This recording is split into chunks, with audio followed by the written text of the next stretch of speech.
5 months into a 6-month season, they trailed far behind the playoff pack. But thanks in part to the efforts of a young superstar, the Rockies exploded into one of baseball's most unlikely champions.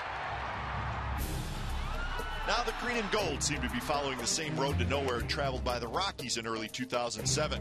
But they too have not given up hope.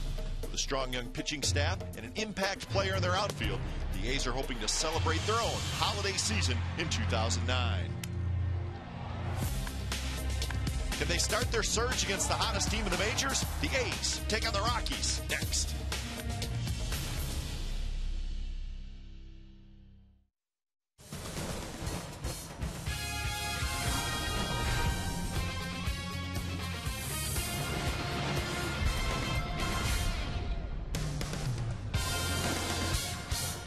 It is the final interleague series of the season for the Athletics as they host the Colorado Rockies. A couple of old teammates, Matt Holliday and Todd Helton.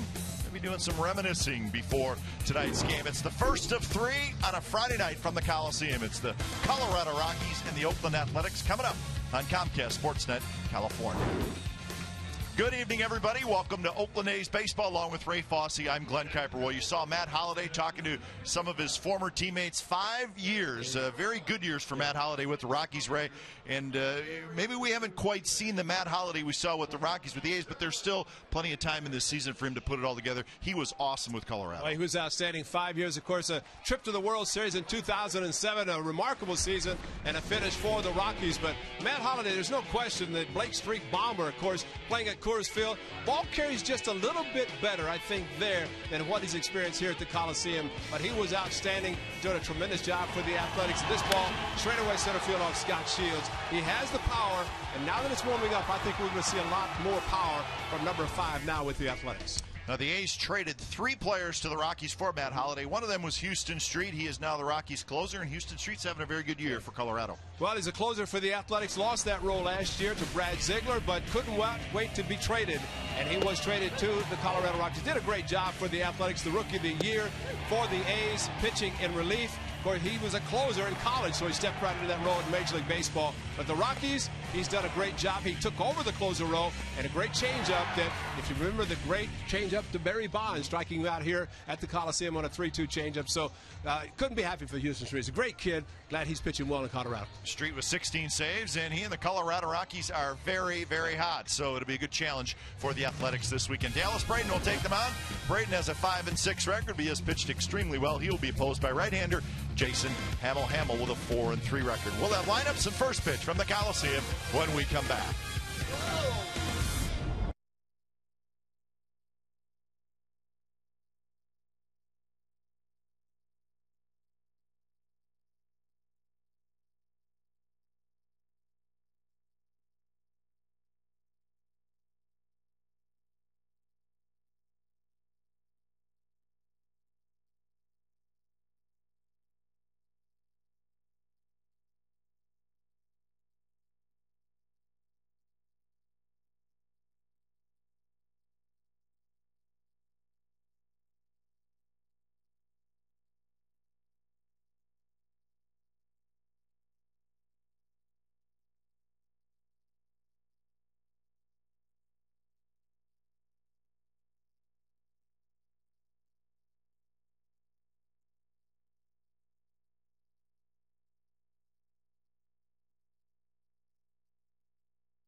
one period.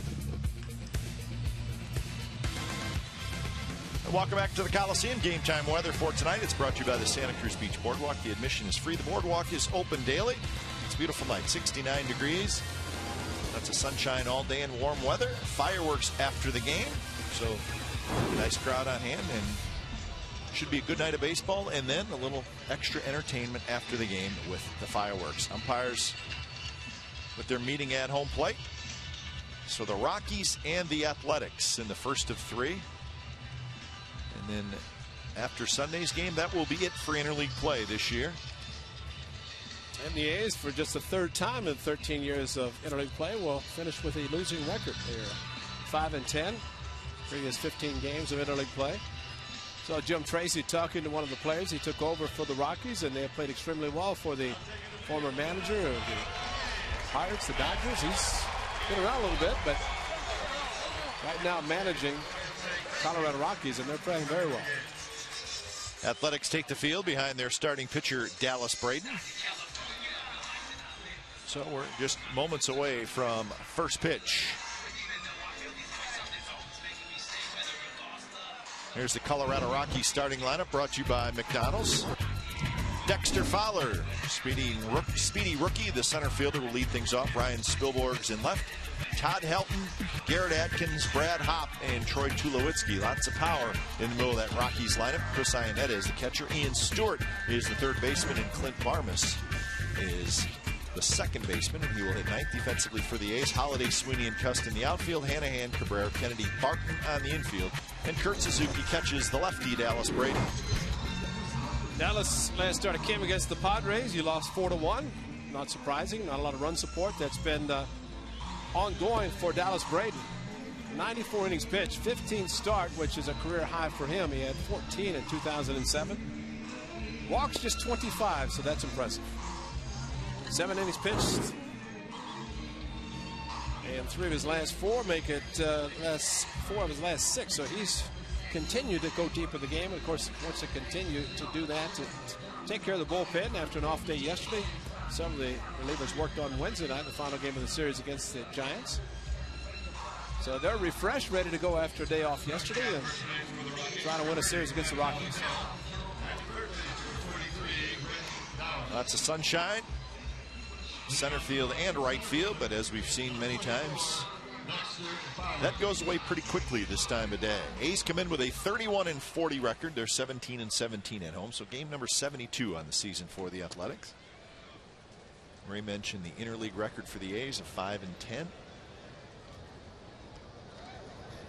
Dallas Braden's first pitch to Dexter Fowler's in first strike. The Rockies, on the other hand, are 37-35, and they are 20-20 on the road. But their story is what they have done recently. They have won 17 out of their last 20, including an 11-game winning streak. So they've come out of nowhere and got themselves over the 500 mark at 37-35. Started that 11-game winning streak, 12 games under 500, and first team to be that far, win that many games, and still not get to the 500 mark. Cabrera quickly charges near the bag and throws out Fowler. So that's the first out of the ball game. The Rockies, on the other hand, have a decent interleague record. They are 8-4. They just lost 2 out of 3 to the Angels in Anaheim. But the Rockies 9.5 back in that National League West. They're in third place. First pitch to Ryan Spilborghs is fouled to the right. So Fowler, Spilborghs, Helton, the first 3 hitters for the Rockies. When you look up and down the Rockies lineup, see several of the players in double figures at home runs. And I wonder if they will be talking to Matt Holliday when this series is over and say, I know exactly what you're talking about. The ball doesn't carry in Oakland. Yep. So it's a little bit different story when these players, the Rockies, play their 81 home games in a park where the ball carries very well. Huge outfield area. Outfielders have to play deep because of the way the ball carries. Now, the Rockies are a very good offensive team. They're second in the National League in runs scored. just a couple runs behind the Phillies, and they're second in home runs in the National League, also behind the Phillies. So lots of balance, as Ray said, up and down the lineup. In fact, their leading home run hitter is Ian Stewart with 13, and he's batting 8th. So they're a very dangerous offensive team. They walk a lot, 3rd in the league in walks.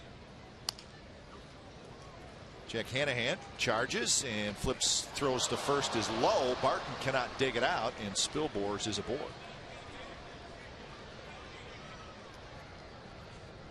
Jack Hanahan a good job of using 2 hands to field the ball.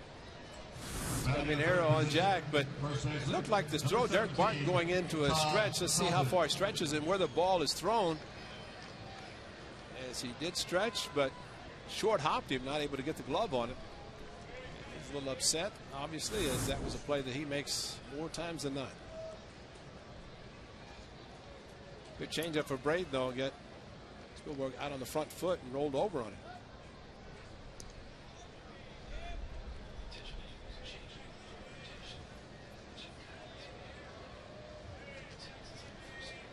Spilborghs has 11 stolen bases, so he has the ability to steal a base. There's an interesting note on Dallas Braden this year, Ray, and I'm sure you probably saw it. Has not allowed a stolen base this year. But with that, does not have a pickoff this year. Remember, last year he had 7.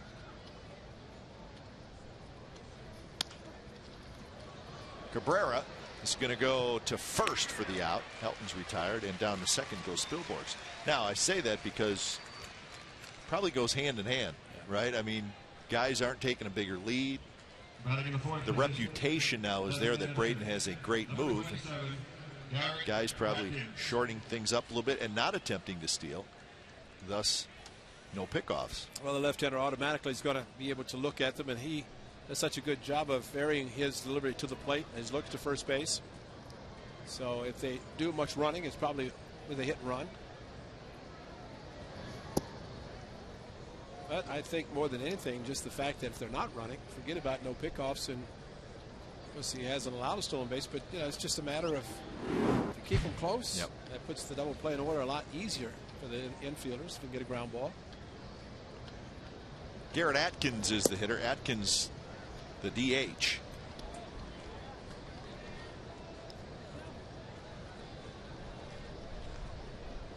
The new manager, Jim Tracy. May 29th is when the Rockies made the change. Clint Hurdle out and Jim Tracy in. How do you explain it, huh? Exact same roster. Well, some would say the Rockies maybe weren't as bad as they played for Clint Hurdle, and are they as good as what they're playing now for Jim Tracy? But just go back to 2 years ago and what the Rockies were able to accomplish, as you noted, and go to the World Series. And you know that helps every club, because you can be down 8-10 games in the standings and just think, well, the Rockies could do it. Why can't we? Line drive down the left field line. That's fair, and that's going to give the Rockies an early lead. Spilborghs comes home, and Garrett Atkins has an RBI double. 1-0 Rocks. High changeup, and Dallas Braden likes the changeup, but look at the location of this one. It's up, and Atkins wasn't fooled, especially with a changeup that's up. And it looked like the first 3 pitches, it might have been pitching him carefully with Hop, the left-hander, in the on-deck circle now at the plate. But went after him with a changeup and maybe left it up a lot farther than what he had hoped. And the result is an unearned run so far.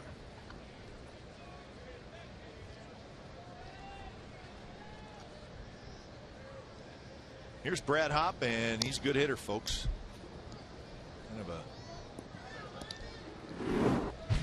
a unheralded young star. Don't hear that much about him, but .338 average, 53 RBIs, 24 doubles.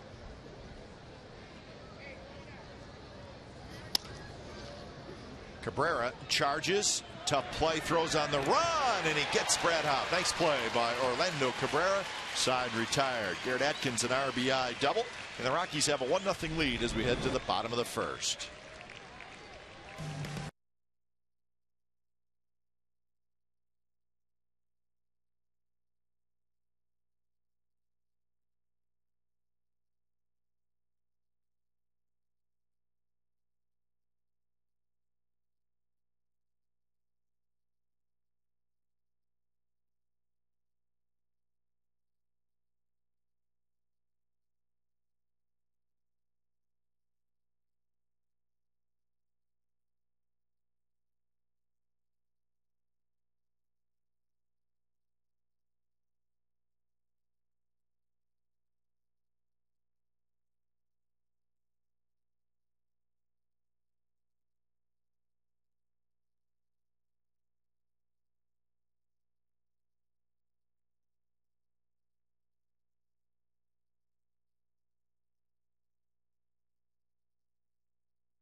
Leading off for the Athletics, second baseman, number 29, Adam Kennedy.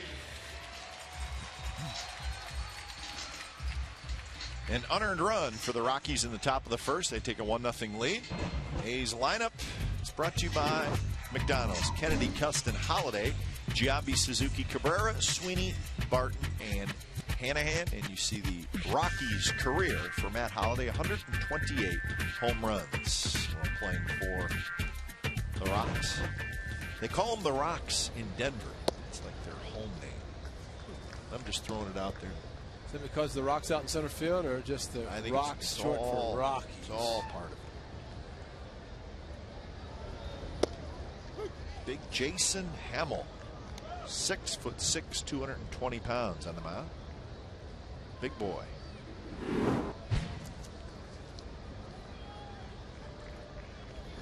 Average just a shade under 300 for Kennedy at 298.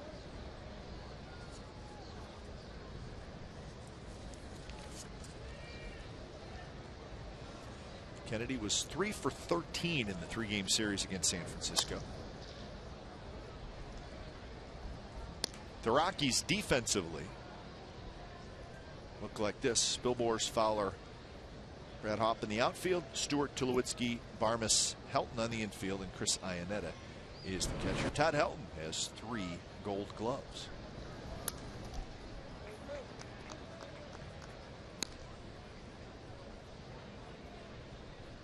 Mentioned the Rockies' offensive numbers. The A's are 12th in the American League in runs scored out of the 14 teams. That one's hit right back to Jason Hamill, and he caught it. So that's how Jason Hamill starts the game. He got it out, but it wasn't easy.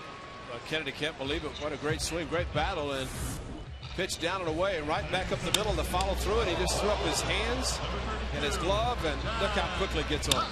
That quickly. That's a base hit. But the guy's 6'6", and yeah, sit down there and get your heart back to where it should be, because there's no doubt that is very scary, especially at 6'6". Big target to shoot for.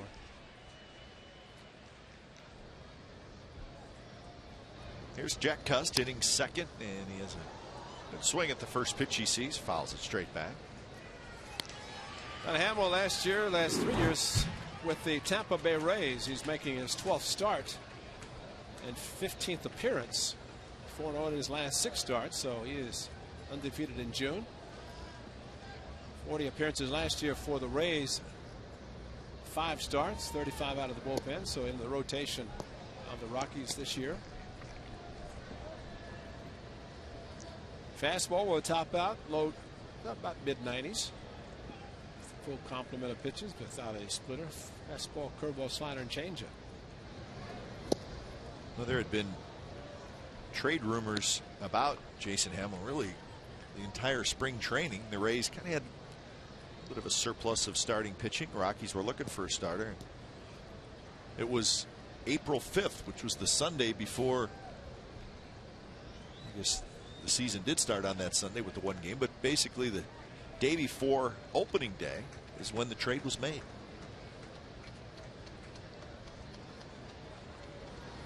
Two and two now to Jack Cust with Matt Holliday in the on deck circle. So Hammel got to go west from Yes, he did. Tampa St. Pete spring training to Tucson. Finish up spring training. Rockies and Diamondbacks still training in Tucson for maybe another year. Good pitch there, and Cust swings and misses. So Cust is retired, and that's 2 outs here in the bottom of the first. Here's our Firestone leaderboard. All-time batting leaders for the Colorado Rockies. Helton's on there, and so is Matt Holliday. And of course, Dante Bichette, Andres Galarraga were part of that first group of sluggers the Rockies had. Todd Helton. So Larry Walker, he was in that group as well.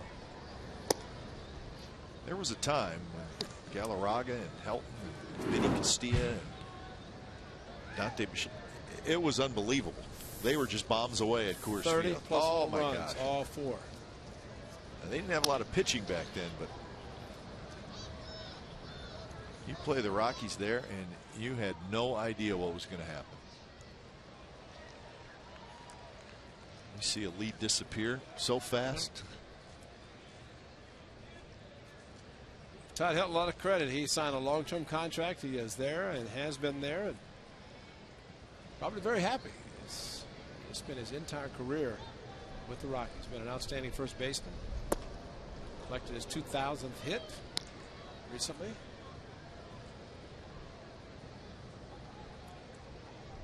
That's right. He was it a 10-year contract? Yeah. I think is what he signed.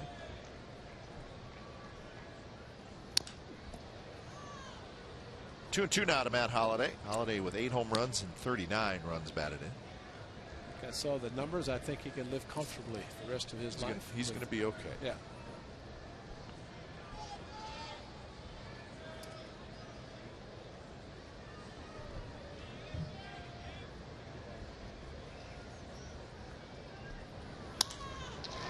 Line to right center, and that's going to be up the alley, and that's going to be off the wall.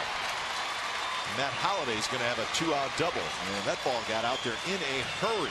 Man, a line shot off the midway up the wall right center. Guess where that would have been at Coors Field? I mean, that's a home run. And of course, they have a little bit higher wall, or a high wall in right field at Coors Field, but this was a shot in the outside part of the plate, and quickly,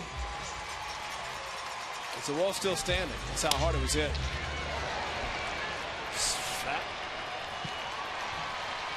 That was hit hard. That'd have made it feel good to get hit in his first at bat against his former team. Here's Giambi.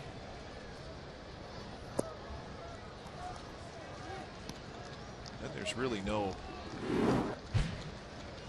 nothing strange or weird about Coors Field. It's just the air is thinner and there's less resistance when the ball is hit because the air is thinner. And grounded hard to second. Clint Barmas has it. Side retired. So Holliday with a 2-out double, but he's stranded. We're headed to the second inning. 1-0 Rockies.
A's Baseball on Comcast Sportsnet California is brought to you by Cache Creek's Splash of Cash. It's giving away $12,000 cash daily. Visit CacheCreek.com for details. Second inning from the Coliseum. Beautiful night for baseball as Troy Tulowitzki, Bay Area product, steps in. And we say it every time. Probably has a pretty long pass list. Troy Tulowitzki. We hope so. Get a lot of folks out to watch this series, and doesn't matter who they come out, just come out and enjoy baseball. 12 home runs for the shortstop, 30 runs batted in, so a few solos in there. Born in Santa Clara, lives in Santa Clara. Terrific college player at Long Beach State. And a very high draft pick in 2005, 7th overall.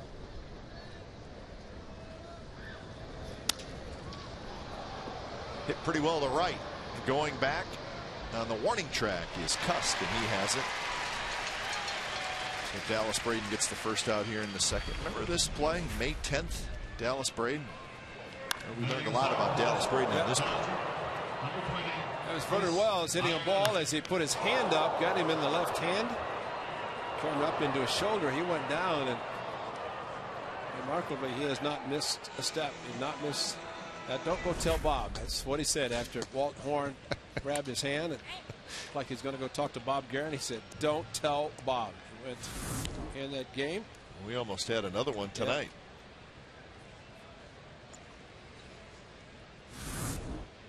Well, I've said it before, and some people have said that it's not fair when I say it, but sometimes the ball does find the glove. And he put his glove up, and there's no way he could have looked the ball into his glove. No.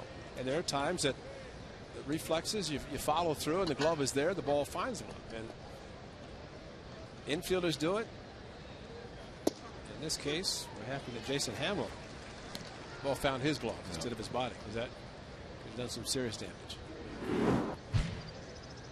Chris Iannetta, 10 home runs, 26 runs batted in. Game against Toronto, he did go 6 innings because Walt Horn didn't tell Bob Guerin. Able to stay in the game and did not miss a start. Got the extra day because Brett Anderson started the series in Detroit. Dallas Braden pitched on the rotation.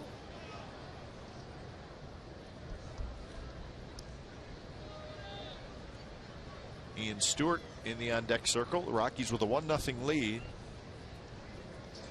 An error and a double is how the Rockies got the run in the first inning. So Dallas Braden trying to even up his record at 6-6.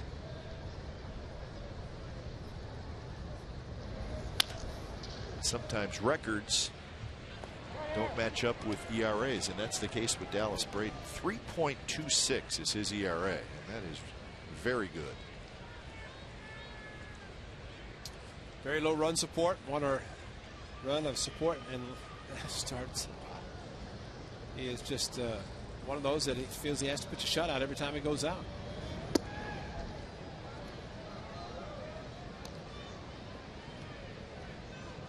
His last 3 starts, 2 earned runs, 2 earned runs, 2 earned runs, 2 no decisions and a loss. But he keeps going out there and pitching great baseball.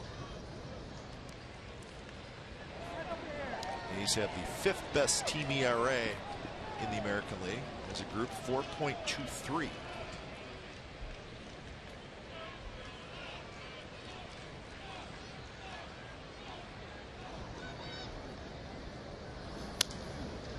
This one popped up foul again. So I would say the pitching staff has held up their end. Offense has struggled at times.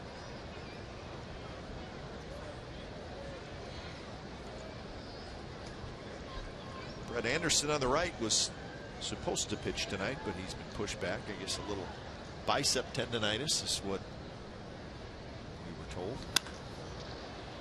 Nothing serious. So we will not see Brett Anderson in this series, but he is scheduled to pitch against the Tigers next week. So the guys out participated in the A's Community Fun Golf Tournament yesterday, in particular Brett Anderson and Andrew Bailey. who don't play golf, but still came out and had a good time. Met with the people. And I told both of them, Manny said he's going to buy some golf clubs, but Brett Anderson said he's a hacker. I said, so?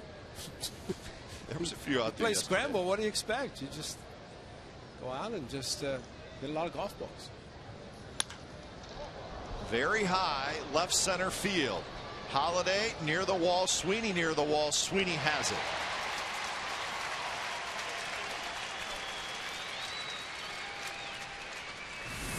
So 2 outs. Oh, here we go. Foul ball. Here we go. That's empty section. Let's see. Here he comes down the aisle.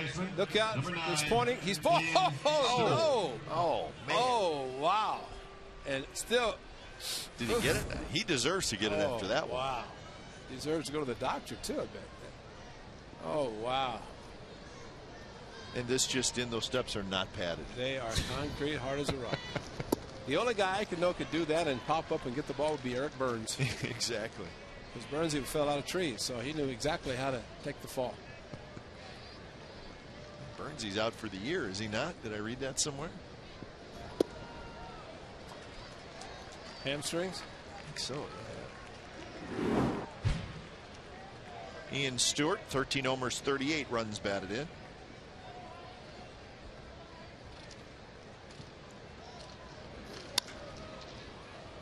Toward left center, Sweeney got a good jump. He'll get there, and it's a 3-up, 3-down inning for Dallas Braden. Bottom of the second coming up. It'll be Suzuki, Cabrera, and Sweeney. 1-0 Colorado.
For the second, and Kurt Suzuki will lead it off against Jason Hamill. Hamill gave up a 2-out double to Holiday in the first, but that was it. Suzuki, Cabrera, and Sweeney.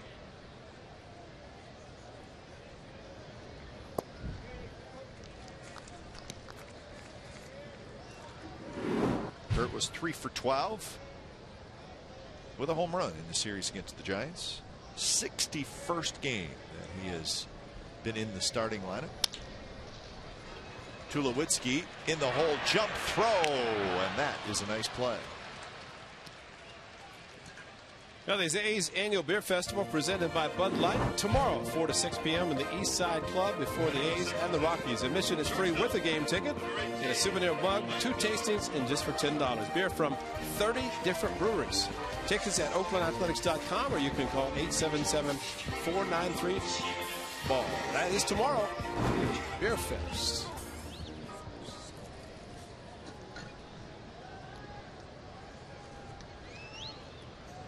Cabrera steps in, and he lines one right field. Hawk going back and over, and he's got it 2 out. Check out Tulowitzki. Yeah. Pretty good speed by the A's catcher, Tulowitzki. That is a strong throw and a perfect throw to get Kurt Suzuki. And always amazes me. I think you like to plant your foot and get something behind it. When you lift or you go up in the air, you can't get anything except your strong arm. And Tulowitzki showing it off. He's also got a nice long contract. Yes, he does. Very long. Why not? Sign up guys, bypass arbitration, and know they're going to be there.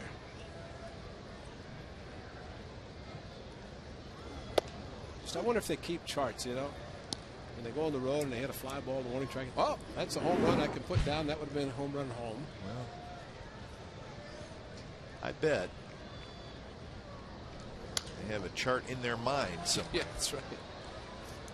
I mentioned before, Jack Cust met with Adam Roden and kind of looked at the videotapes of his swings, and he counted about 13 that it hit at the warning track of the wall here at the Coliseum that might have been home runs in warmer weather or at other parks.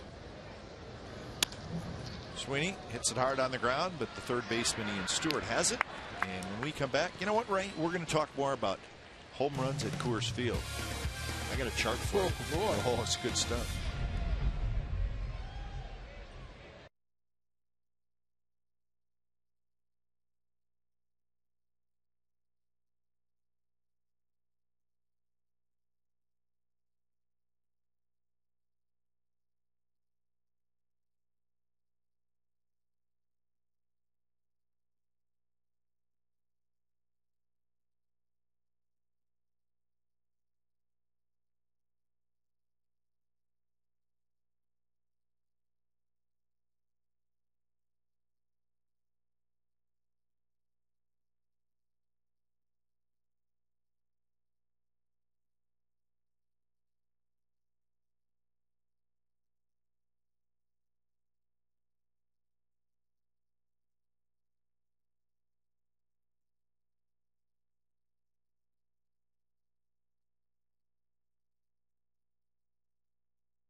Rockies with a 1-0 lead as they will go to the bat rack here in the top of the third inning. You know, people always say, how much time do players spend at the park? Well, take a look at that book. We won't show up close because this is a scouting report that one of the Rockies players, I think the backup catcher, is looking at. There is so much information. You have to spend some time at the park. You're a backup catcher and you're seeing a team for the first time, which interleague play creates that. Then you just try to get an idea of how you're pitching to certain guys. But it's an overload. Yeah, that's not the only page in that book. Oh, no. But see how much information just in those 2 pages folded out. Sweeney racing over into left center field into a dive, and he makes the catch.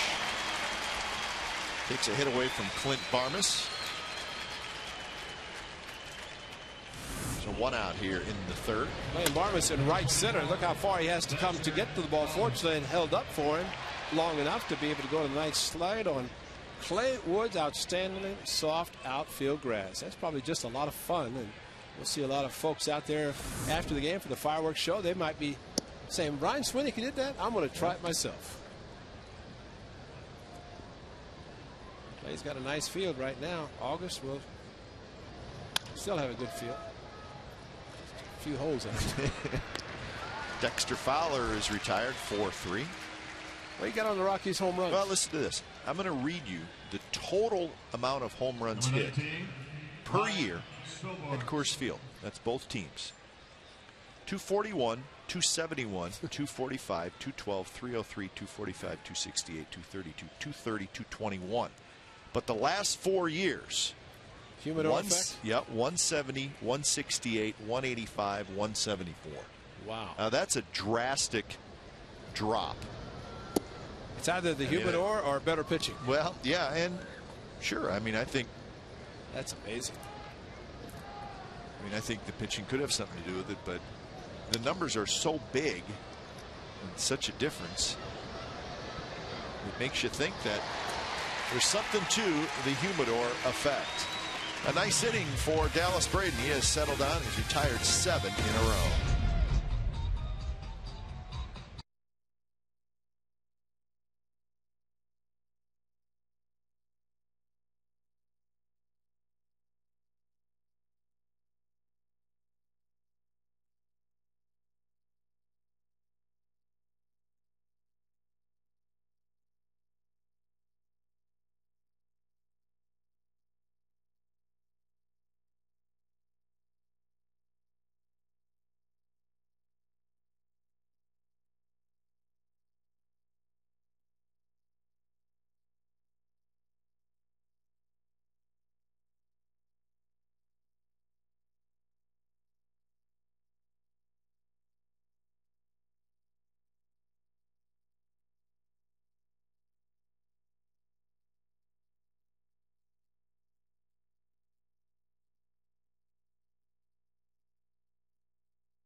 Third inning. Derek Barton, the 8th place hitter, will lead off. Barton, Hanahan, and Kennedy. 3 left-handed hitters against Jason Hamill. Barton with 1 hit and 14 at bats so far this year. Fowler in left center field has it. So that's the first out. Talking about Coors Field, but remember the Rockies played their first 2 seasons at Mile High Stadium. They averaged 56,000 fans per game in that first year, and they set a major league attendance record, 4.4 million. Yeah, and that was 1993. Lake Street Bombers. Man, 200 plus home runs. And you say, what the heck is Blake Street? Well, that's one of the streets that Coors Field is on. It's where they hit all the balls. That's right. I played at the old Mile High Stadium, Yeah. AAA, when I was playing for the Indians in Portland. We'd go into Denver and play Mile High Stadium, and Art Fowler actually pitched for them. And he was Billy Martin's pitching coach, and I think he was about 48 when he was playing there and pitching, but he was good. But you talk about balls, you'd see balls that were hit and they'd just crush. They go over scoreboards out of sight. Of course, at Coors Field, they do have in right field a purple line that designates the mile high, where it's mile, and that's ball definitely carries. Well, they would have broke their own record total attendance the very next year in 1994, but the strike hit, and of course they did not play the total amount of games. Another good inning for Jason Hamill. Just 5 pitches to put the A's down in order.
but bring them back. Yeah. Ace Baseball and Comcast Sports at California is brought to you by Dos Equis. Stay thirsty, my friends. Please enjoy Dos Equis responsibly. Does that say that, or you just add that? No, it says stay thirsty, my friend. I don't have a little antidote for you about the most interesting man in the world, the Dos Equis guy.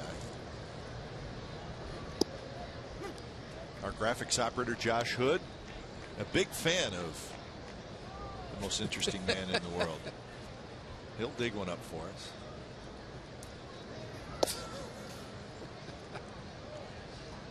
2-1 to Todd Helton. Helton, Atkins, and Hop here in the top of the 4th inning.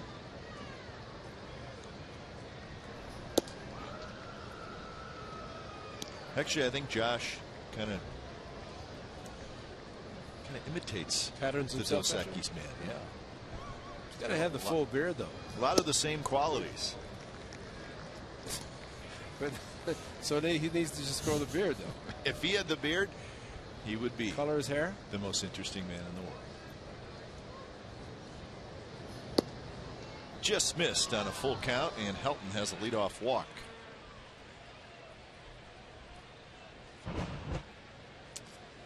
Well, the umpires, usually the bat boys would take out some water to the umpires. But how about this?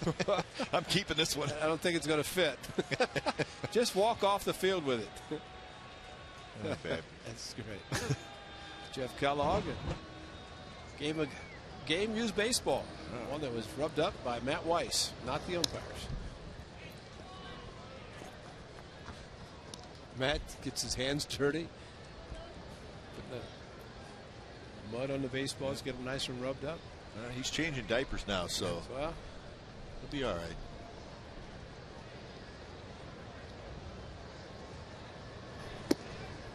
Garrett Atkins had an RBI double in the 1st inning for the only run in the ball game so far.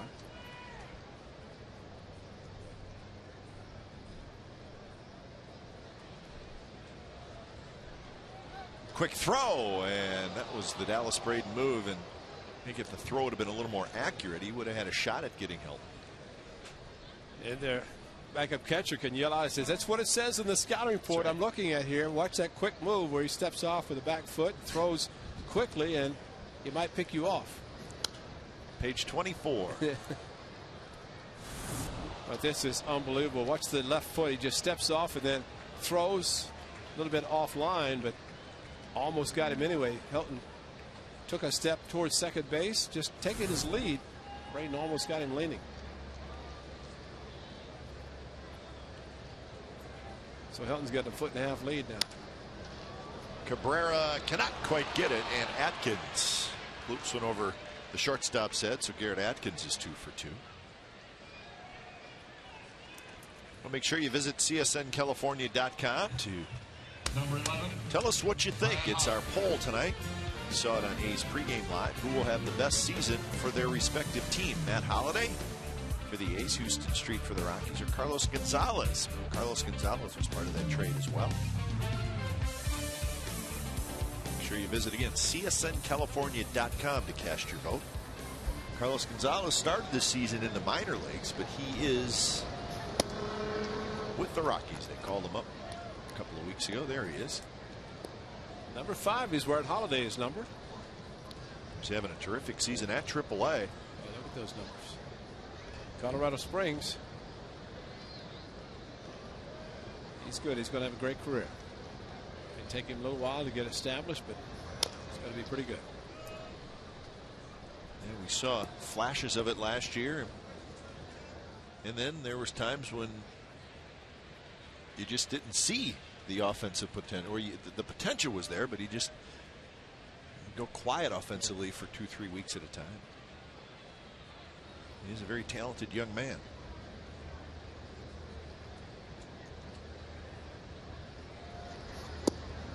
Two and one to Brad Hop. Question is, does he eat 5 bags of sunflower seeds like Matt Holliday? Yeah. He's wearing the number 5. Not yet.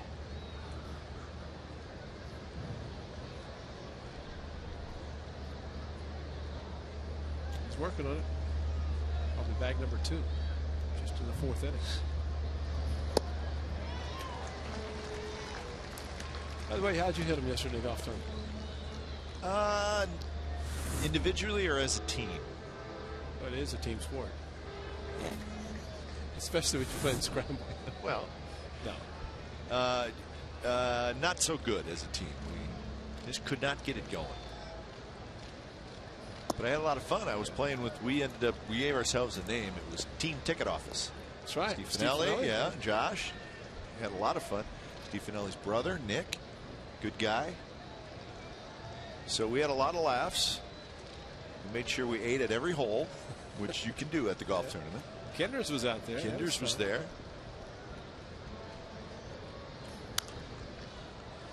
In fact, they asked us, you know, I mean, we kind of circled around and went back to the hole where Kinders was, and they busted us a little bit. Behind section 104. The big Kinders truck was at the golf tournament. Castlewood Country Club right there, actually on both courses.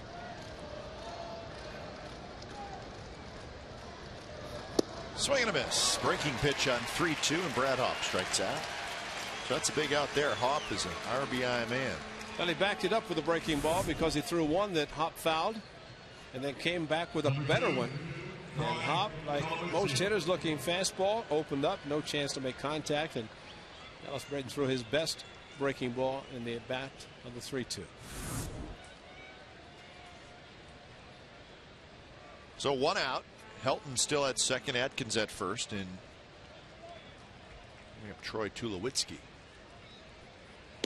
Well, the golf tournament is fun, right? We always have a good time, but there's, I think there's some controversy swirling around you, though. Well, that's fine. The fact that you guys win every year. Doesn't matter.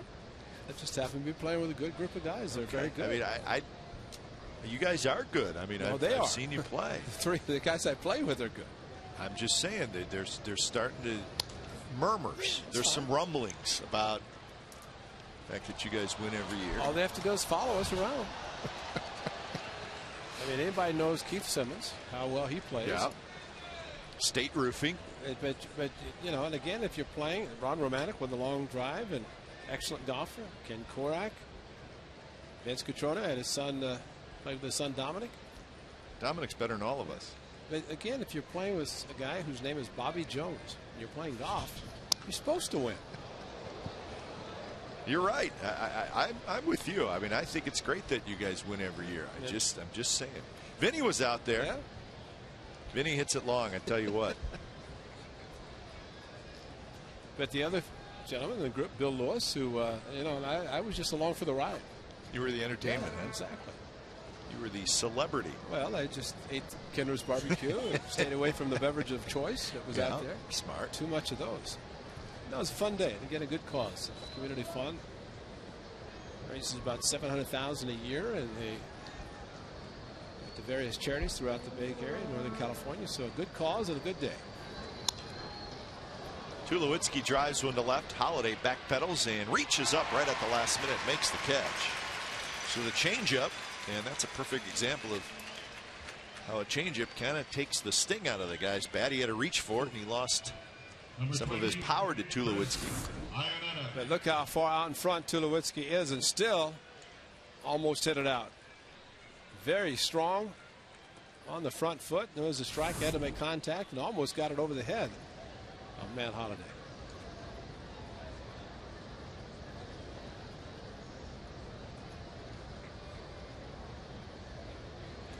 Here's Iannetta. Iannetta hit a fly ball to center field in the second inning.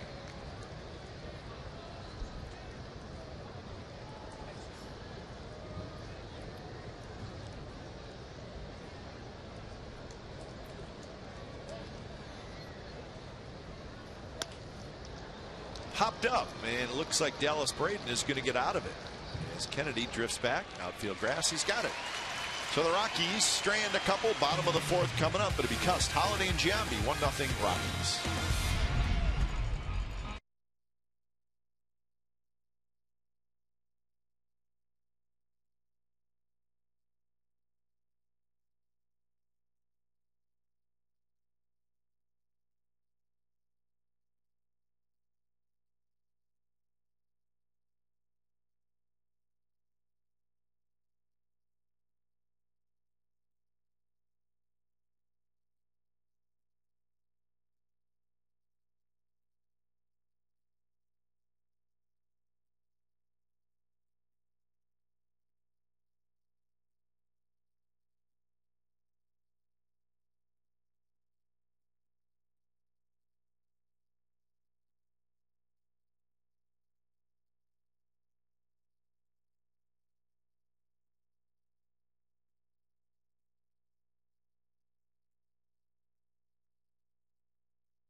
Series against the Colorado Rockies. Game time 1:05 p.m. 10,000 kids 14 and younger receive an A's baseball cap, and it's courtesy of Bank of America.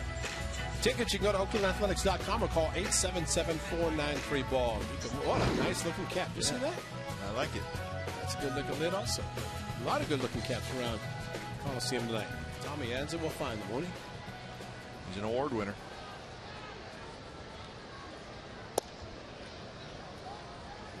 Nothing better than an A's baseball cap to wear proudly around as you go out and do whatever you do. Jack Cust, a big swing, and he rolls it foul. And it certainly looks like summer is here. Nice hot weather on the Bay Area, especially in the East Bay, where Ray, we both live out in the Danville area, but in the 90s out there. Feels good. See some of those caps, those are big league caps too. They're not adjustables. There's the fitted ones. Yeah. Those are the good ones.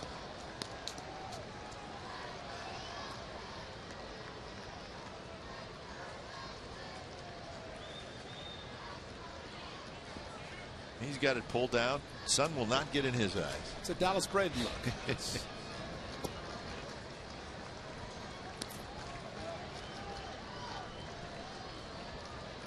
Jack Cust, swinging strikeout in the first inning.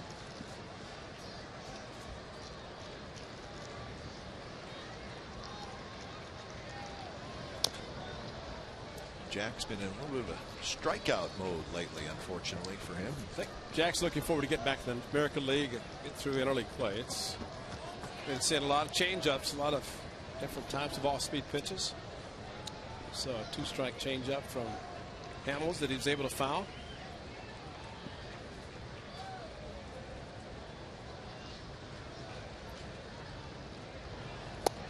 Got him again. So that's the first out here in the fourth. And let's go to our Carl's Jr. in your face. A major memory for the Rockies and Matt Holliday. Remember this? October 1st of 2007. It was the one-game playoff against the Padres. And the Rockies rallied in the bottom of the third. And this was the game winner. Matt Holliday got shaken up on this play, but slid home, sacrifice fly. The Rockies scored 3 in the bottom of the 13th.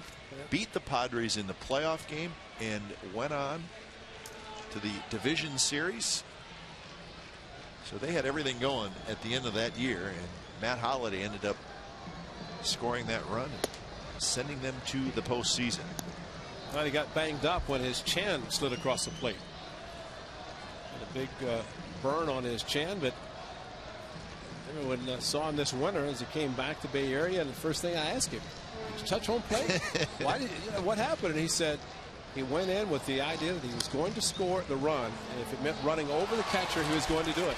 So that was a game winner. And then as he started, didn't have to, and that kind of messed up the slide. But that was the year the Padres all but had a postseason berth wrapped up. But the Padres lost a late game in Milwaukee on Saturday, or lost in the late innings, and then the same thing on Sunday. Rockies kept winning, so that forced that one-game playoff. And then the Padres had a 2-run lead in the 13th. And this is what Matt Holliday had to say about that play that we just showed you. I don't remember a lot. You know, I hit my head pretty hard on the ground. I remember that, you know, I was thinking it was going to be a close play and I might have to run the catcher over, so having momentum going forward, like thinking that I might have to try to run the catcher over. And by the time I got there, he was kind of out in front of home plate, and so I just kind of fell into the plate. Kind of hit my chin on the ground and knocked myself a little silly and just kind of laid there. I didn't know if I touched the plate or not, and I just kind of was laying there, and I think maybe that sold the umpire that I was sure I touched it. But, you know, it was one of those things, even if you watch the replay 100 times, it's hard to tell. And so, you know, it went in our favor, and obviously it helped us. That sure did. And that was that magical run that we told you about, 2007. Then they went on to sweep in the division series, the league championship series. The worst thing they could have done, they had about a week between the league championship series and the World Series, and you can't simulate enough games to go in, and it just didn't work out for them. and they got swept then in the World Series. So that one's driven left center field and deep. It is off the wall. Holliday to second, and he'll stop there with a 1-out double. So Matt Holliday has hit 2 balls off the wall.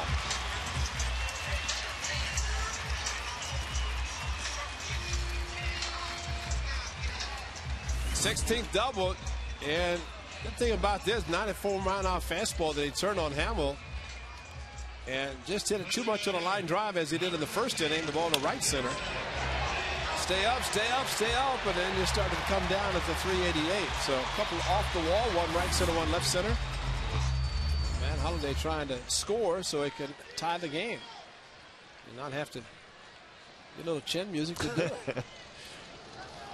I knew he had messed up his chin when he hit. Yeah. I didn't know it knocked. I mean, he evidently hit it hard when he went into the head first slide. Well, it was kind of an odd scene here.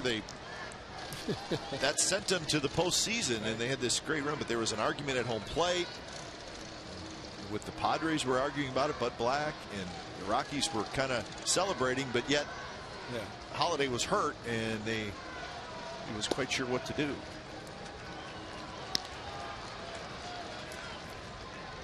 Still don't think he touched the plate. I don't think he did either.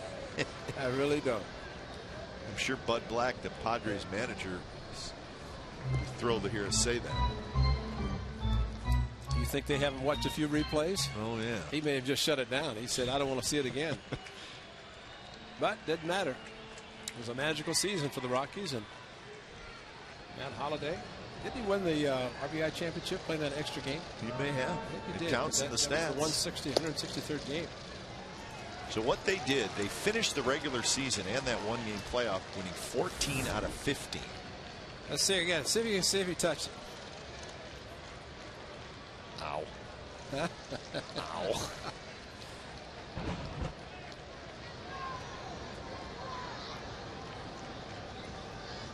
I remember watching that. I couldn't believe Trevor Hoffman gave it up. A 3-run lead.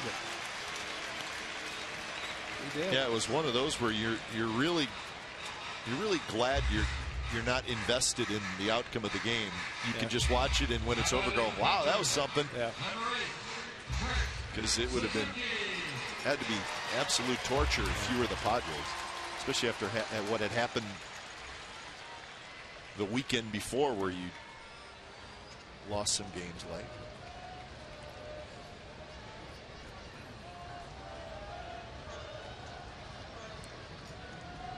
Kurt Suzuki with a chance to tie it up.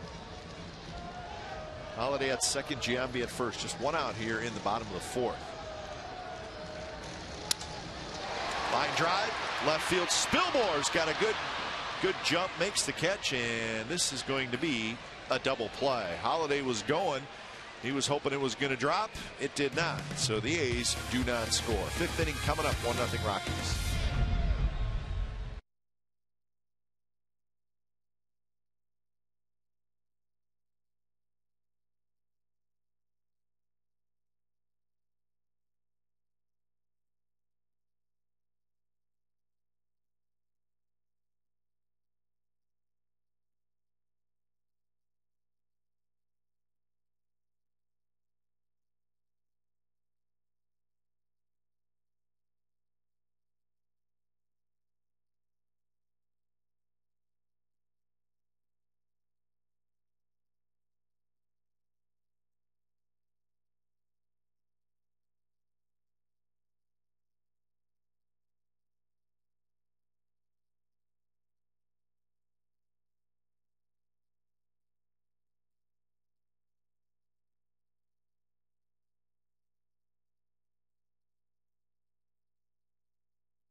California is brought to you by Carl's Jr. The teriyaki $6 burger with grilled pineapple is back at Carl's Jr.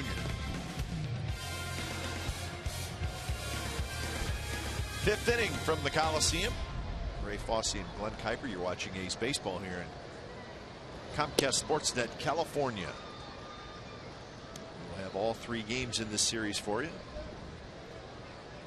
And we'll have all three of the A's Tigers series. Monday, Tuesday, and Wednesday.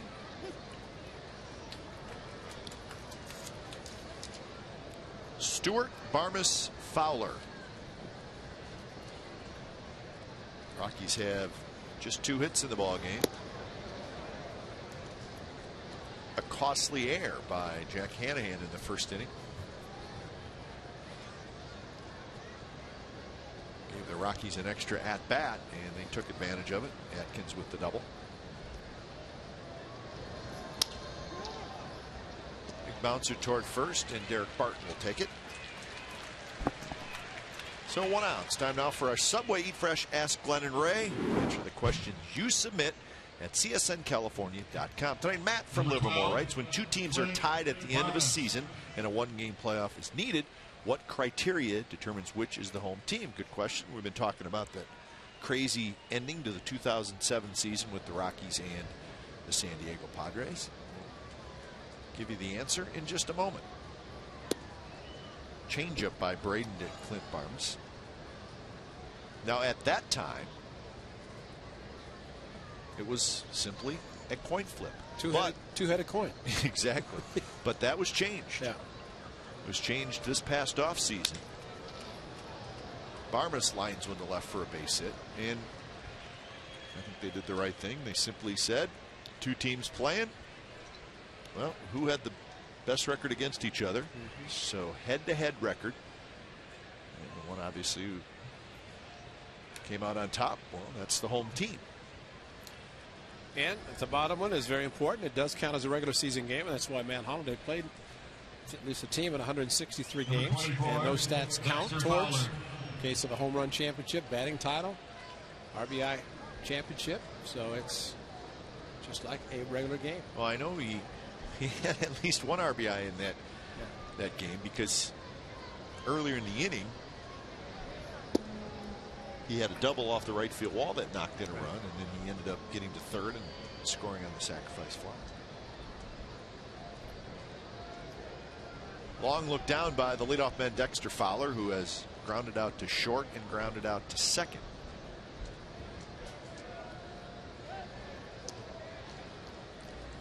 As I mentioned earlier about Dallas Braden and his move, you see the leads or the non-leads these runners are getting.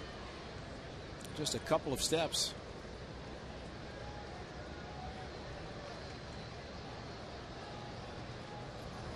Fowler bunts it. Braden barehands it and throws, and it pulled Barton off the bag. Fowler is extremely fast, and I think he may have caught Dallas Braden off guard just a little bit. He had a little casual with this one. Well, he barehanded it and really didn't have to. Looked to second, and just that extra time of looking, and then the throw to first base. You can see the Rockies dugout indicating safe, and once he threw, toes close. Yeah, it was very close, but first of all, he's taking a big chance by trying to, and at least he was successful in barehanding it. Give him a base hit. Well, they have not announced it yet. I would hope not. There is an extra hit on. Yeah, it is an error. So the scoreboard. But why give him a sacrifice? He's money for a base hit. So it's not the pitcher bunting in the National League with 1 out. So sacrifice E1. But either way. Yeah. So the A's defense, Ray, has been a little spotty as of late. Remember, they had 3 errors on Wednesday. They had 1 on Tuesday, and they have 2 more tonight. You know, 52 on the year. Well, unfortunately, a lot of times when you see errors, they're throwing errors. Guys field the ball, and in the case tonight, both of them have been on the throwing end of years not catching the ball. They've been able to be caught. But in the case of Dallas Braden, when you catch the ball bare hand and then you throw it, you don't have a chance to change the grip. So whatever way you catch it is the way you throw it. If you catch the ball in your glove, you put your hand in. It's just a natural reaction. You find the seams, the four seam. So there he's got it. Does he have a change up? He tried to adjust a little bit, but then when he threw, and kind of the way he threw it wasn't hard. So maybe the indication that he didn't have a great grip. And he wanted to make sure he didn't throw it hard for fear of throwing a palm ball or whatever. Yeah, how many times do you hear I say, he threw me a changeup, meaning the fellow infielder threw a changeup. But just watching him throw, it wasn't the hard throw that he normally grabbed. It was a short distance, but it's usually a different type of a throw that Dallas would make. Runners take off, and it's a ball. So the bases are loaded. So lots of trouble here for Dallas Braden.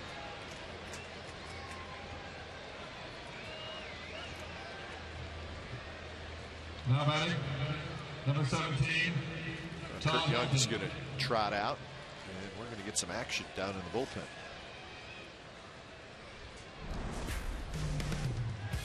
Well, the bases are loaded in the Rockies this year. 4 grand slams. Iannetta, Stewart, Iannetta again. Coors. Looks like help in Atlanta. So just barely, that 20 rows deep. Oh, yeah, that just got him. I'm sure they get sick and tired of hearing people talk about it. Of course, sure, Matt Holliday's getting tired of people talking about 5 years in Colorado and now playing for the A's and how different everything is. Well, I think some guys probably take it as a little bit of a slap in the face. Yeah, exactly. You know, and I can understand that. Helton takes a fastball for a strike. Brad Ziegler has got to get loose in the bullpen. It's just now 81st pitch coming up.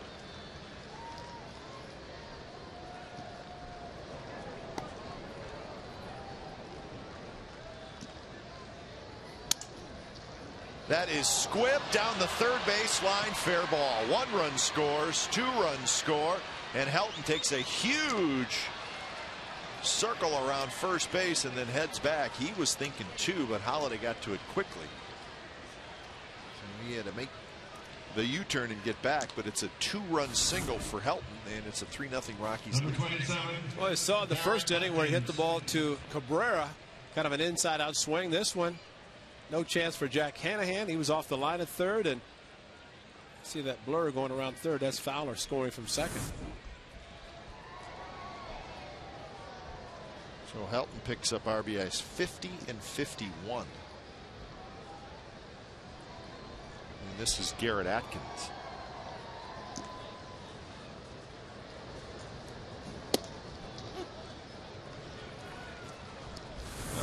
Helton has great bat control, but definitely tried to pull the hands in and get the good part of the bat. Ended up squibbing it and hitting it and jamming himself, breaking the bat, but found the hole.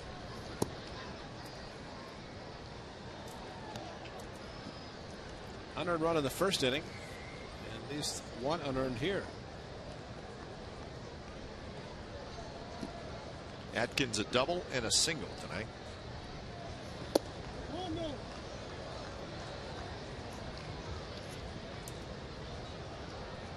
The Rockies would be thrilled if Garrett Atkins got hot. He's been a terrific offensive player the last 3 years, but has struggled in the early going. There's a ball loose down the left field line. I mean, look at 06 and 07. And even last year, still 21 homers and 99 RBIs. This guy was a force. You hear his name a lot in trade rumors as well. And the reason you hear his name is because they have a young man who is a third baseman who's in the lineup tonight named Ian Stewart. And Stewart is playing third tonight. Atkins is DH. So immediately, if you have a younger player that plays the same position, that's the case with Garrett Atkins, and that's why his name is always in the trade rumors. And he is heating up. He's got his 3rd hit. He knocks in his 2nd run, and it's 4-0 Colorado.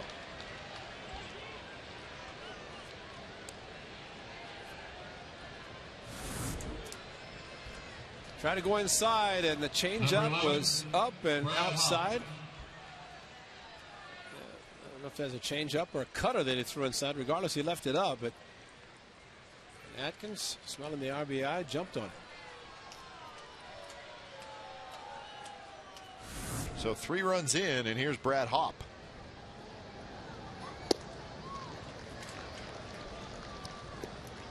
Hopp robbed of a hit by Cabrera in the first, and then struck out swinging in the fourth.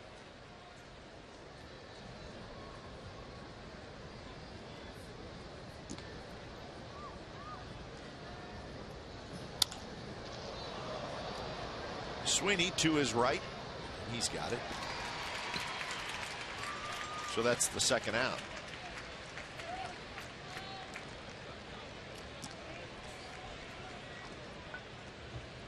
That'll bring up Troy Tulowitzki.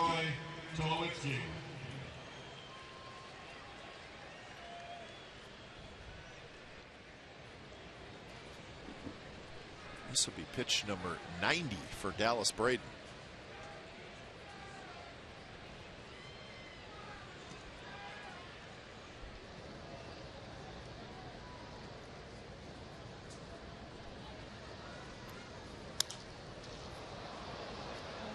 To left again by Tulowitzki, and hit pretty well, but in the glove of Matt Holliday. Side retired. 3 runs for the Rockies. Bottom of the 5th coming up. It's Colorado 4 and the A's nothing.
See him.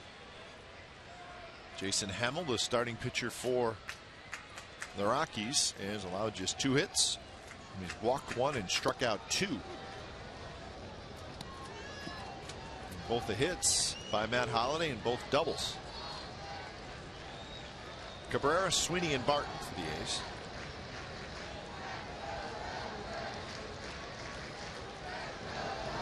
And then Cabrera brings a 8-game hitting streak into tonight's matchup. So that is why the average now up to 242.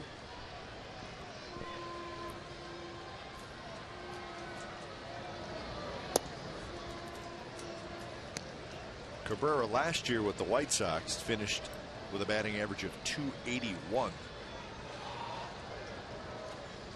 And 8 home runs and 57 runs batted in. But it was a slow start last year for him as well, and then he heated up. Well, he admitted it's not like cold weather, and even starting the season in Oakland this year, still had a slow month of April. Chicago, you could understand there's home games, but it got cooled here in Oakland as well.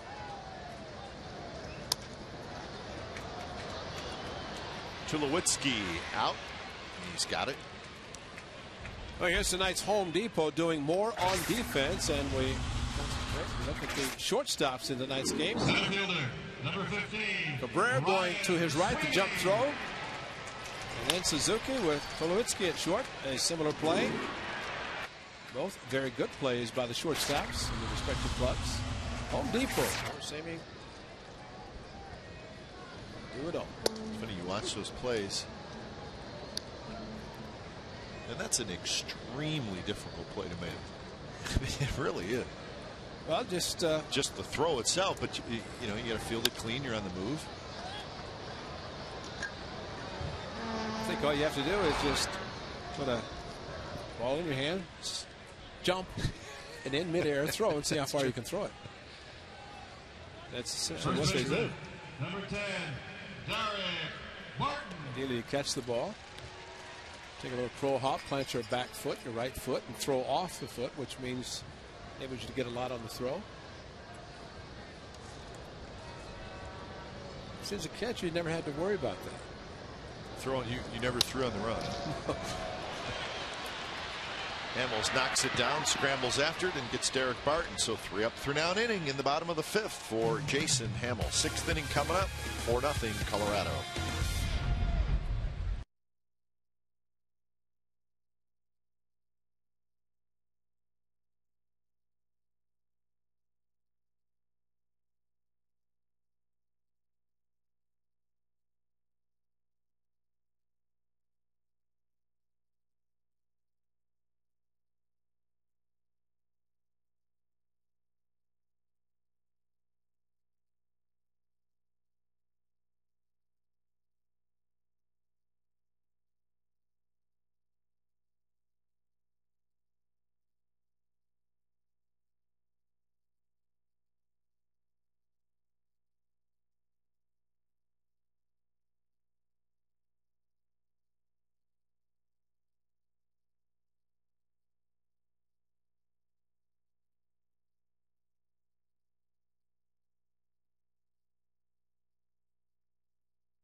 Sportsnet California is brought to you by Windows, life without wall.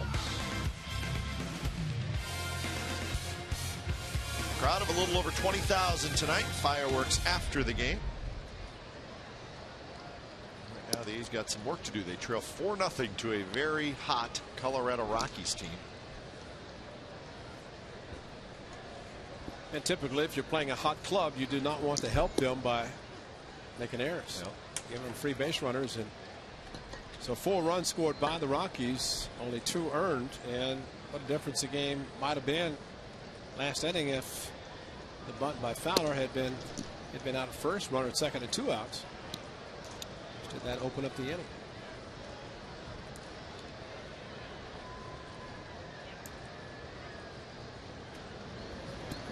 And that hit Iannetta.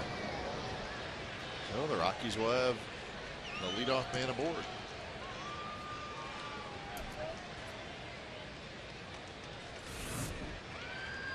Well, working inside a little bit too much, and Number 9, the left elbow of Iannetta. Stewart.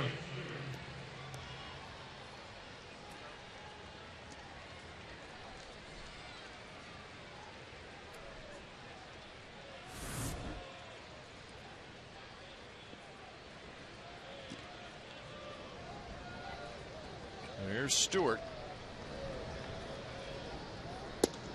Texas Rangers just finished off a win tonight. They pounded the Padres in Arlington 12-2. So the Rangers, after struggling, have won 3 in a row. They're now 40-32 on the year. Kevin Millwood got the win. Now 8-5. Laylock hit a home run, his 14th of the year, and so did David Murphy. Angels are winning big, 9-3 in the 5th in Arizona. And the Mariners are losing 5-1 in the 5th at Dodger Stadium.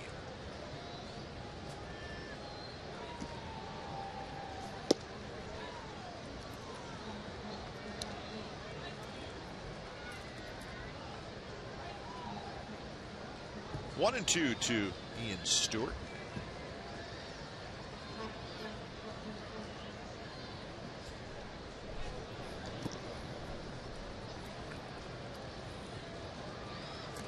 Races in the West, the AL West. A's 8.5 back after that Ranger win. In the NL West, Dodgers still with a comfortable lead. Giants lost tonight in Milwaukee 5-1. Matt Cain was trying to become a 10-game winner, but he took the loss. And the Rockies right on the heels of the Giants.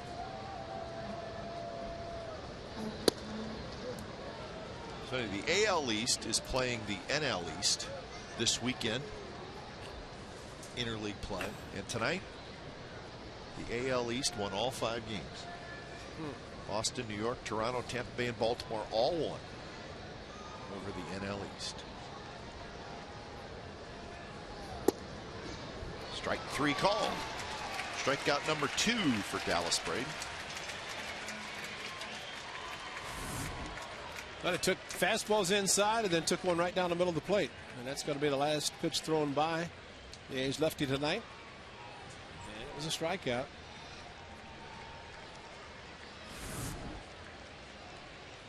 So right at 100 pitches, Dallas Braden comes out and Brad Ziegler is coming in.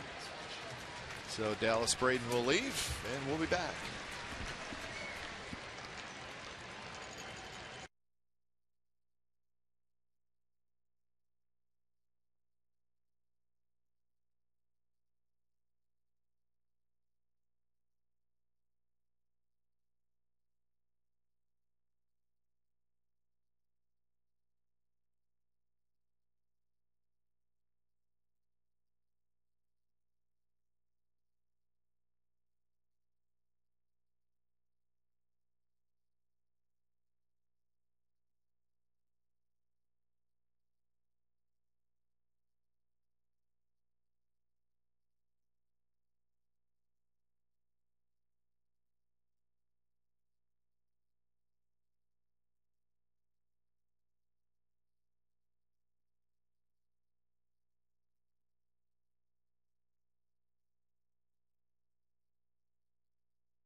First hitter he faced here in the 6th, he hit Iannetta, and then he struck out Ian Stewart.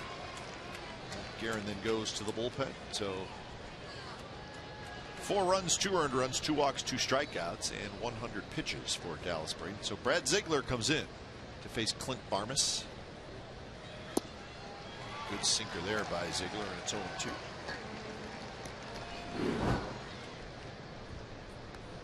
'29th appearance for Ziegler.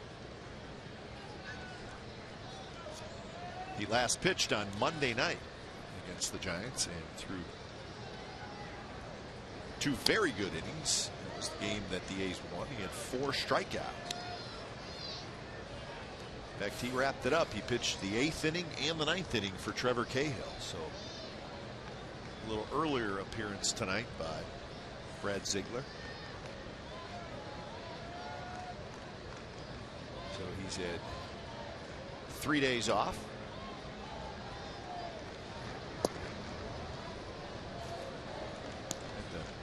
appearance against the Giants. I mean, it was probably as good as he's looked all year. Yeah. Good breaking pitch.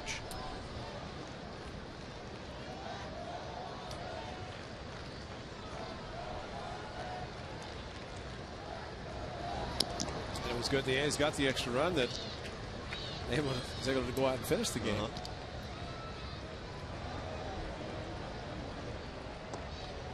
Craig Breslow starts to loosen up.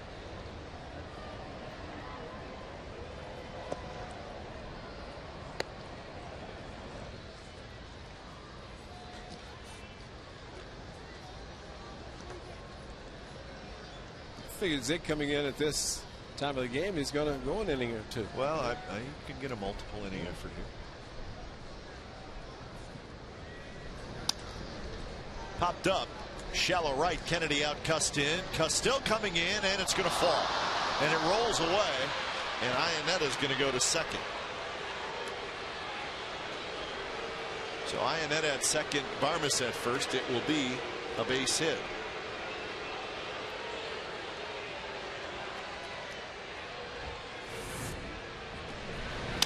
Kind of no man's land, but with Kennedy going out, Cuss charging in, and I got it, you take it. And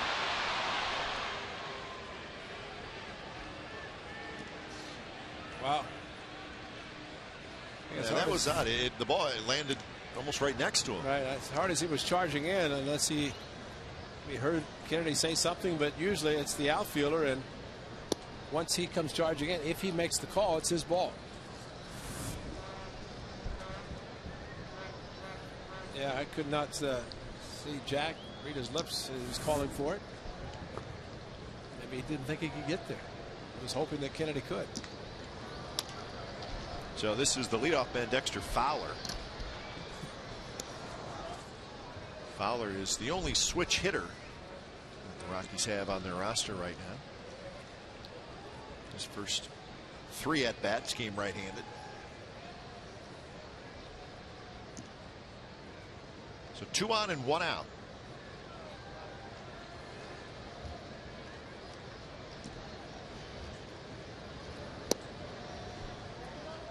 And as we saw in the 6th inning, Fowler is very fast.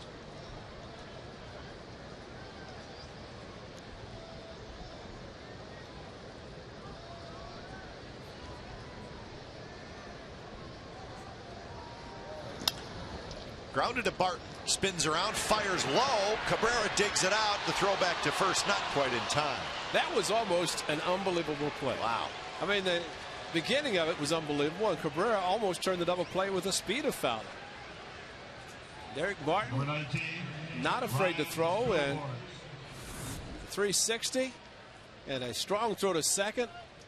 Great scoop by Cabrera, and still, with a throw to first, almost got Fowler.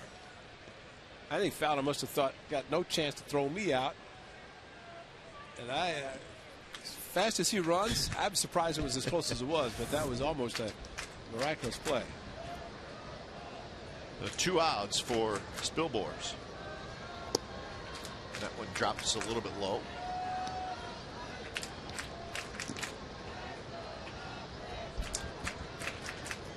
Fowler has 13 steals and 18 attempts, so he is a threat to go.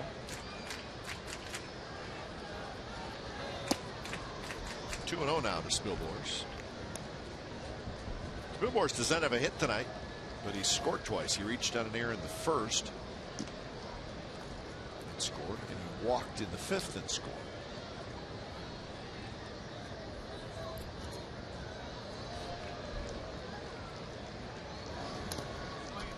There's the good sinker from Ziegler.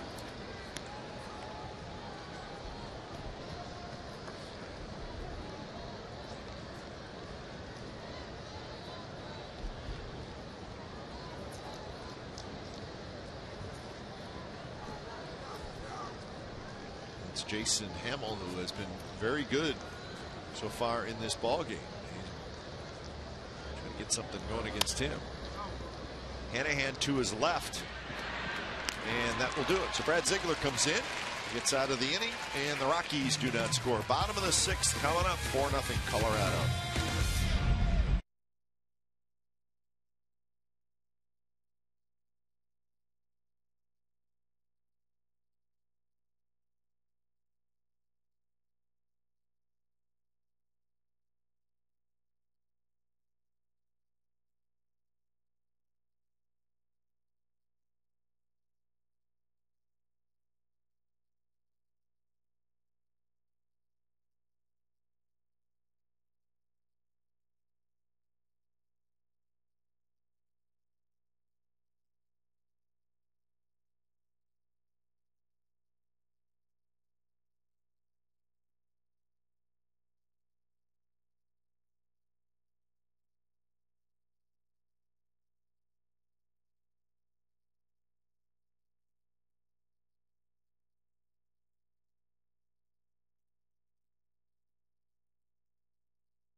11 p.m. on our sister station, Comcast Sportsnet Bay Area. It's Chronicle Live with Greg Papa.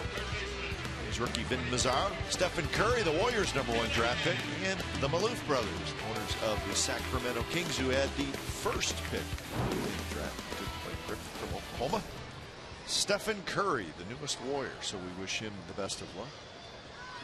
I'm sorry, the Clippers had the first pick. Clippers had the first pick. Stand corrected. I believe what you said the first time. Yeah, I should stick to one sport. How about that? You've told me that before, though. Well, there's enough baseball to yes, there is. Last the season. Yes, last the there year. is. Then you can finish a baseball season and immediately start thinking about the next one. So to keep you occupied. Hanahan, Kennedy, and Cust against Jason Hamill.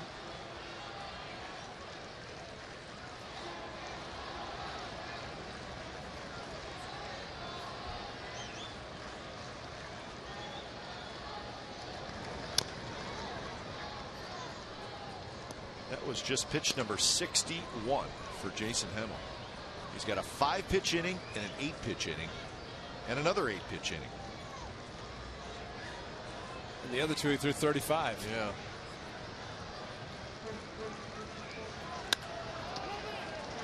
Helton goes a long ways to his right, and he makes the play. So we mentioned Stephen Curry, the #1 pick by the Warriors. He had his press conference today. Let's listen in. I definitely see Golden State as a great fit for the way I play, the way Coach Nelson coaches, and the direction that this team is going. So just definitely happy to be a part of this. It's a great atmosphere and environment out here for every home game that we have, and the fan support is just awesome here. So we welcome Steph Curry to the Bay Area. His dad, Del Curry, was a terrific NBA player for a long time. Where did the young man go to school? Davidson University. Okay. Sorry, I wasn't following. Well, I can't tell you this, Ray. You know where the three-point line is in the NBA? Yeah. He shoots like past that. Really? Yeah. He could shoot from anywhere. Why doesn't he tuck a couple of dribbles forward and just right at the line? Yeah, Just like Hank Aaron said, I just let the ball go over the first row, over the fence. Yeah, but closer you get to the line, you get closer 5 you get to points. the defense. You get 5 points if you farther out than the three-point line. Stay away from the defense.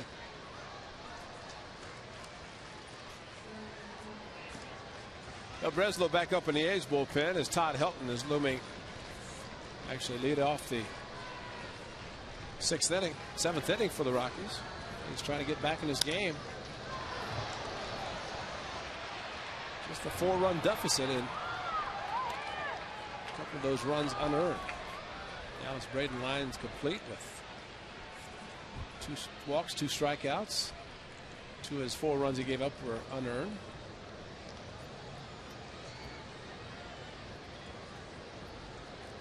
Probably felt he had a few more pitches left in the tank too. Right at 100. Yeah.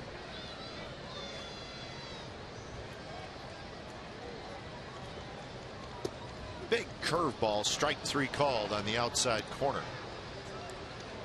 So that's the 3rd strikeout for Jason Hamill. And as a hitter, there's just not a whole lot you can do because you never think this pitch is a strike.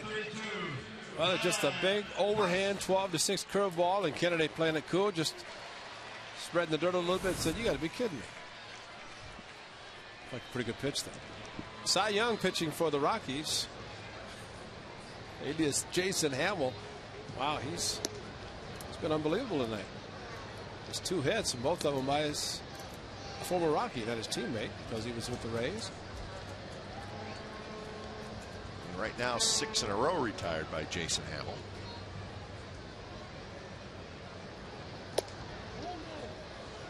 That's a swing. Rob Drake down at 3rd.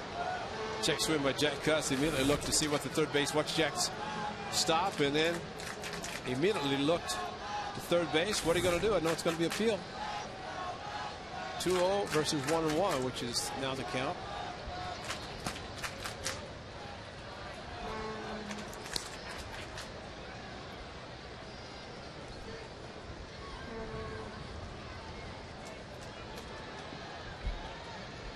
Both his strikeouts tonight swinging.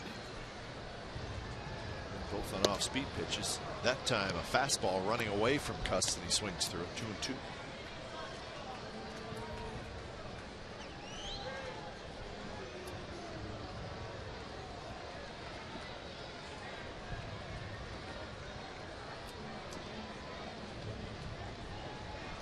Matt Holliday waits in the on-deck circle if Cust can get aboard. And you hold your breath on that one. That may have been better than the one to Kennedy. Great.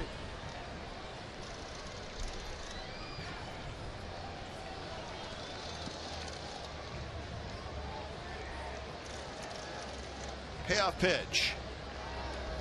Swing and a miss. A big overhand curve, and Cust struck out 3 times. 7 in a row retired by Jason Hamill. We're going to the 7th. 4-0 Colorado.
In case you're not, check out MLB.tv. You can log on to the internet to watch every out-of-market game of the season live. Visit OaklandAthletics.com for details. Got all these great games on Comcast Sportsnet California, and once again tonight in High definition. High definition. Oh yeah, looking great. We should have had the high definition at the golf course yesterday. Why is that? Well, I don't know. I just thought it would be great to see some of the great shots in high definition. I mean, it's so clear. You can see the grass growing. Yeah. It's just. I could have used the TV to find my ball. Well, that's the reason I was actually leading to that, because I figured you need some help. But high definition is definitely the best. And taking a look at the schedule and see the 3 games against the Rockies, all in high definition. Yep. And the 3 against the Tigers in high definition. So an opportunity, because when you go to Cleveland, one of those games, actually take that back, the Tigers game is not in high definition, and tomorrow is not in high def. So looking at it tonight, for those who don't have the high definition, have a chance to get it before Sunday's game, or watch tomorrow and see how much they're missing. That's going to be the problem. Go by your friend's house who has high def tonight.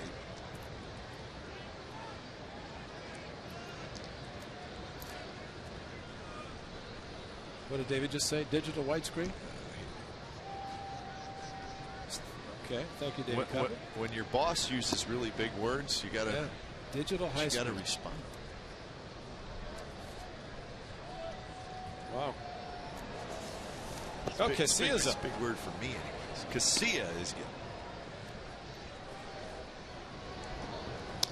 Help hanging in there, slices one foul. Well, I wonder if David Coppett knows that Craig Breslow went to Yale, and he is a molecular biophysics and biochemistry major. And do you know, because of that, Oakland Athletics in a recent survey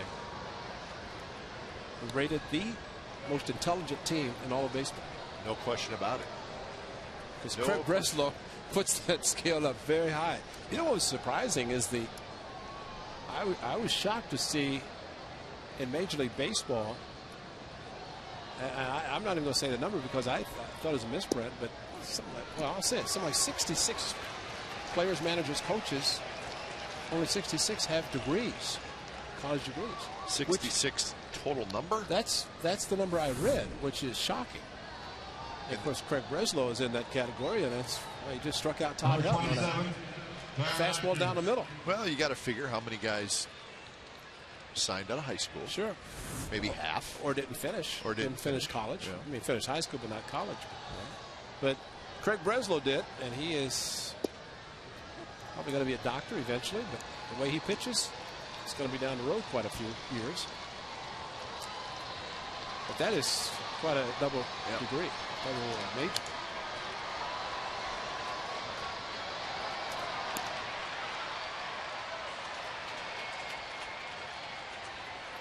I didn't remember it. I had to actually look and read it because I could not remember. Well, I guess if you really think about how guys enter into professional baseball. Right.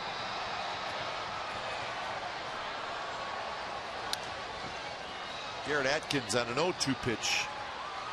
It's one very high to left where Matt Holliday has it. So for the first time, the A's have retired Garrett Atkins tonight. 2 outs here in the top of the 7th inning. Number 11, Brad Hawk. All the other games, or most of the other games, are finished. Angels and Diamondbacks still playing, and Seattle and the Dodgers still playing, and of course this one. Well, not a lot of clubs probably having their early 4th of July holiday fireworks show. The A's will have tonight, as the club will be on the road when the actual 4th of July comes a week from tomorrow.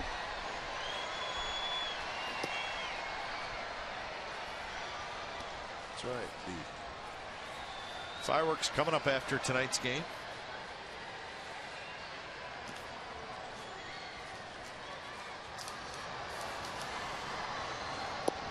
Off the plate to Brad Hawk.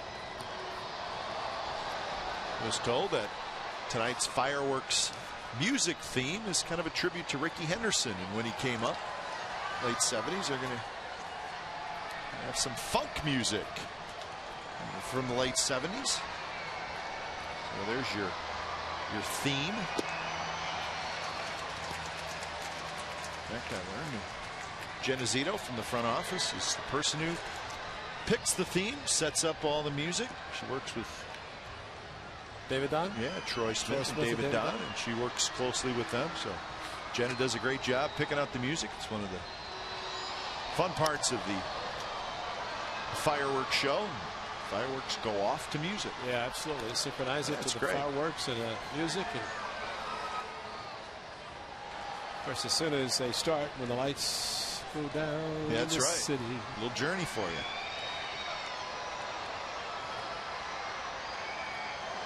I still think it's great to let the fans go out on the outfield grass. That is special. Yeah. Full count now to Brad Hawk. Fans will be coming down that stairwell. Staircase in left field, right field, out on the field. They will have their blankets. So the only thing missing will be a picnic basket. Line drive center field. Sweeney goes into a dive, and he caught it.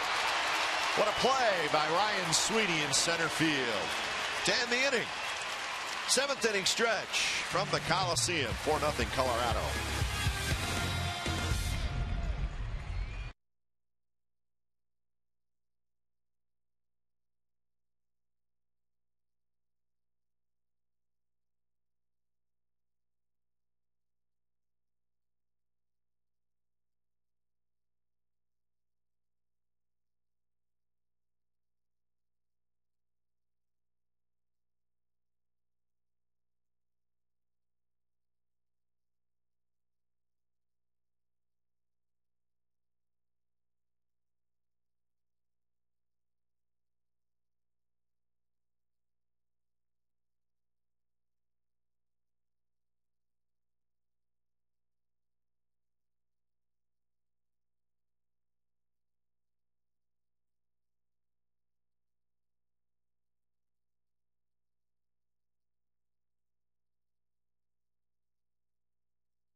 5 years in his career spent with the Rockies, and it's been all Rockies. Garrett Atkins with an RBI hit in the first, and then this was the big hit of the game. Todd Helton gets jammed, and he rolls one down the third base line. It ends up being a 2-run single. It was the 3-0 game. Then Atkins with an RBI hit. That was the 4th run for the Rockies, and that is where we are at. AT&T, the nation's fastest 3G network. AT&T, your world delivered. 4-6-0 for Colorado. 0-2-2 for the Athletics. Jason Hamill has been very good. This would be pitch number 75. He's retired 7 in a row. He has struck out 4.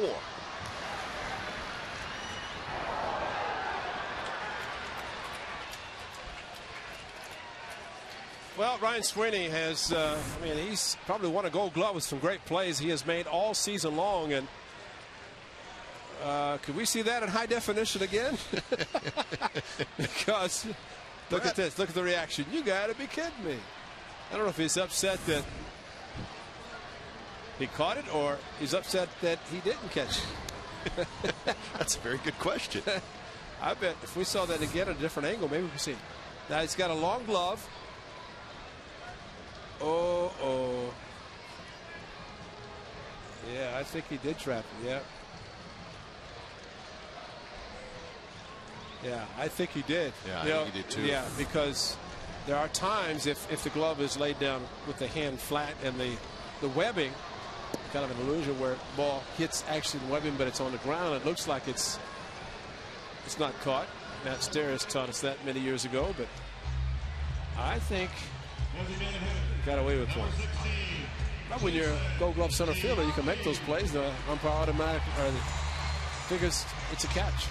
You get the benefit of the doubt. Yeah, I think so.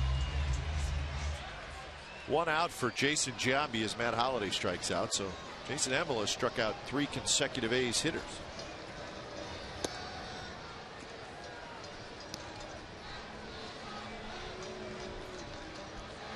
Giambi a ground out in the first, and then he walked in the 4th.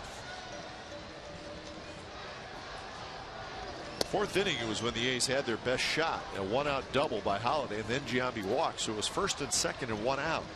But Kurt Suzuki hit a line drive to left. Spilborsch caught it, and Holliday took off from 2nd going to 3rd, and he was doubled off.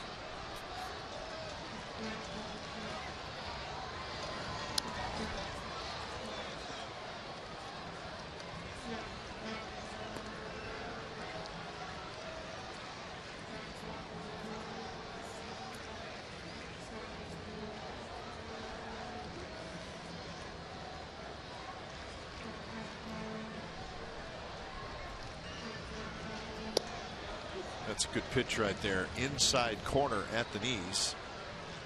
And it was 94 miles an hour. Well, it's an effortless too. I mean, he throws the ball. It looks like it's a changeup, and it comes out. And you look at the scoreboard. It's showing 93, 94. So it'll have to be a very difficult time to pick up the ball from the big 6'6" right-hander.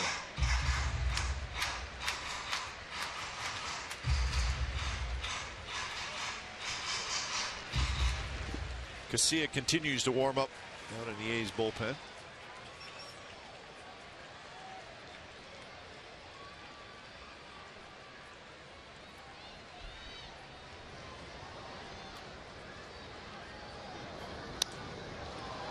Giambi hooks one down the right field line into the corner. Just fouled.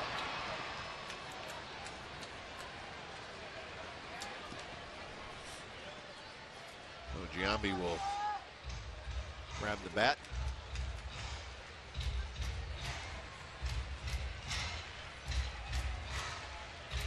Kurt Suzuki waits in the on-deck circle. It's been a very, very quiet night offensively for the Athletics. Happens too often that game after an off day, a little sluggish, but the Rockies also had the day off yesterday. Todd Helton takes it himself. 2 outs. That's right. The Rockies had a full day off.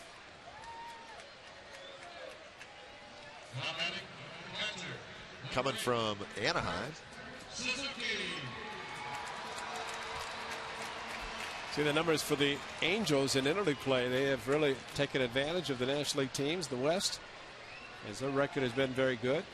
The Rays and the Marlins in the East. And certain clubs really thrive and get back in the race playing the interleagues. Well, you're right. Los Angeles 11-4. Yeah, that's Clearly the best record in interleague. Tampa Bay won today. They're 11-5.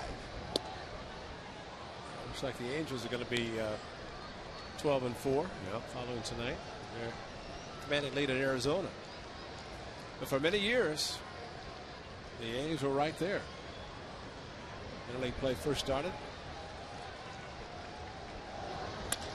Suzuki, left field, hit pretty well. Spilmore's back, and it's gone. A's are on the board. A home run by Kurt Suzuki.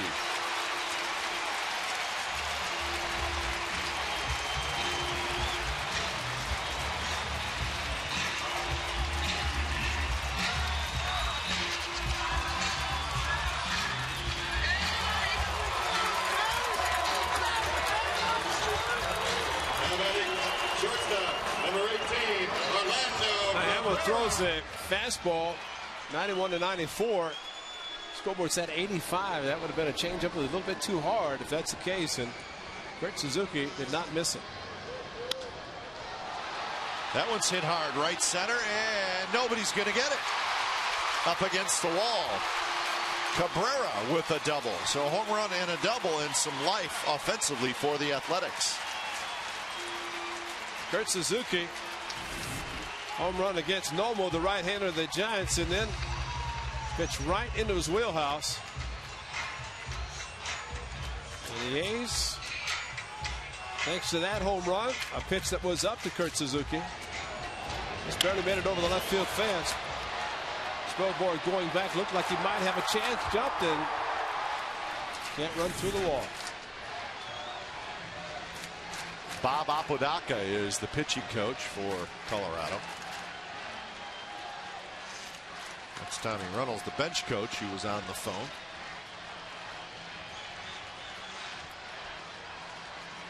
So the meeting is over. The hitter will be Ryan Sweeney. The double for Cabrera extends his hitting streak to 9 games.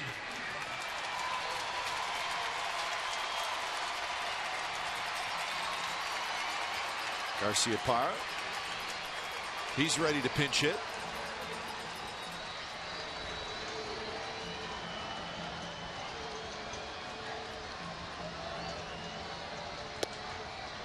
Just a bit high to Sweeney.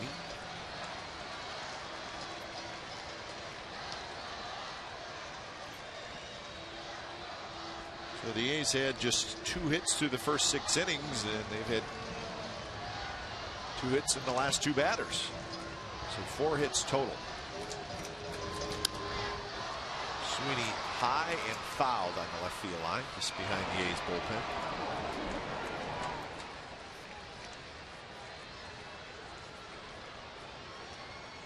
See the shake of the head. Ryan Sweeney got a fastball, and that shake indicating thought he should have done a little bit more than hit the ball to the left side, not able to get around. But Randy Flores gets loose in the bullpen. A lot of times just taking 1 day off throws your timing off just enough that it takes a few at bats to get it back, maybe a game. Late again. Spilmores toward the line.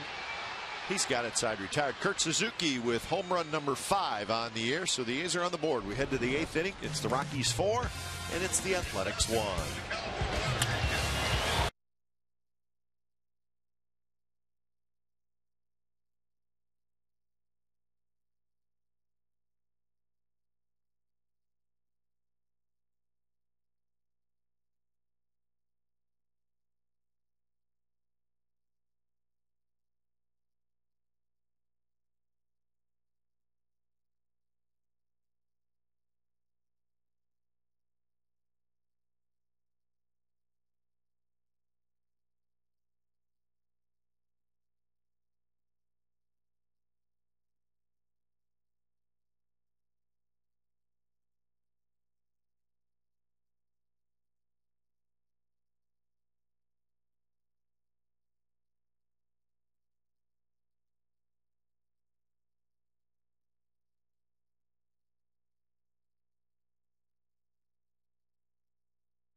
Eighth inning. It's now a 4-1 game.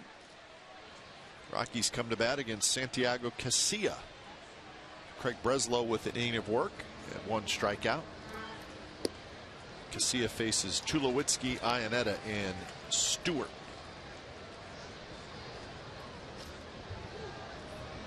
Tulowitzki is 0 for 3. He's hit a fly ball to right field and 2 fly balls to left field.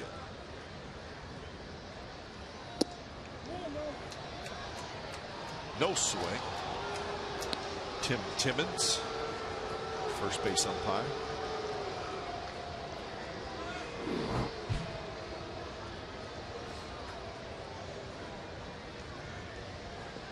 See, it's starting to get a little bit more pitching, playing time.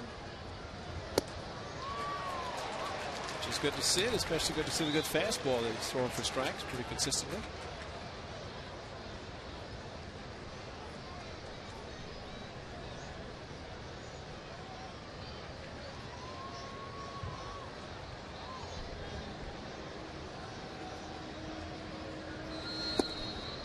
Breaking pitch stays high, 2-2. Tulowitzki, a good size shortstop. 80 guide says 6'3", 205 pounds. Looks like he may be even a little bit bigger than that. He's a strong young man. Strike 3 call. He got the breaking pitch in the strike zone that time, did Casilla. Tulowitzki thinking a little bit high. It's up, it's up. It wasn't up, and should be about belt high. I think he was just fooled. See the knees buckle a little bit.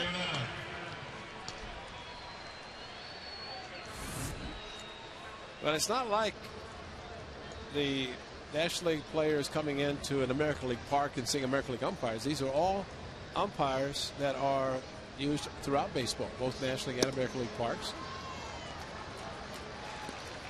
And you can say that the strike zone should be different or will be different in American National League if they were specifically for those leagues, but that's not the case any longer. So Troy Tulowitzki, probably sometime we'll see Jeff Keller again and know that he will. He likes the high strike.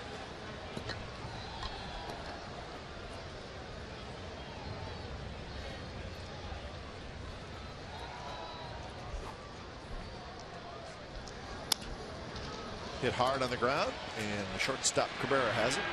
Iannetta's retired, so 2 outs. That guy looks familiar. Yes, he does.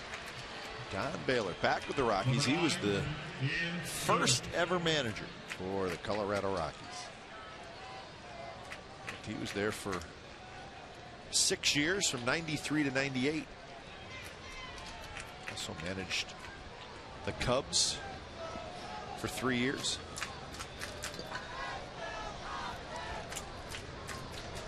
Don Baylor. In fact, Don Baylor ended his playing career. He had 2 stints actually with the A's. The first one in '76, but 1988 he was. That's right. Had 264 at bats for the Athletics. Pretty good career for Don Baylor. 338 home runs. Got hit a few times too. Yeah, how'd you like to hit him? Well, as he said many times, I don't care, and he actually was not afraid to get hit, but he said, don't throw the ball up around my shoulders and head, because that would would anger him. 3 up, 3 down for Santiago Casilla. See if the A's can keep coming back. Bottom of the 8th coming up, 4-1 Rockies.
Bottom of the 8th inning, the A's trailing 4-1. And Nomar Garcia-Parra is going to lead things off. So he swings at the first pitch, and he's retired 5-3. So Garcia-Parra hitting for Barton, with Barton leading things off here in the 8th. So Garcia-Parra is done for the night. Baseman, number 22, Jack Hanahan. And that'll bring up Jack Hanahan.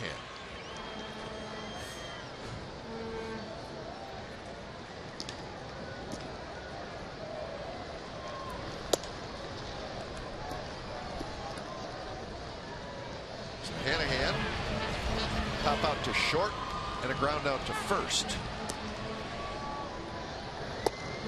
It's a good changeup right there. Drops in for strike 1-1.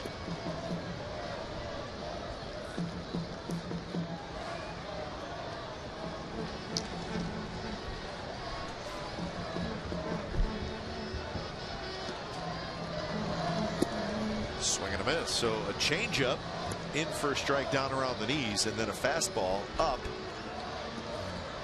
And swings and misses. So Jason Hamill, what do they say? Changing the sight line of the hitter. Yeah.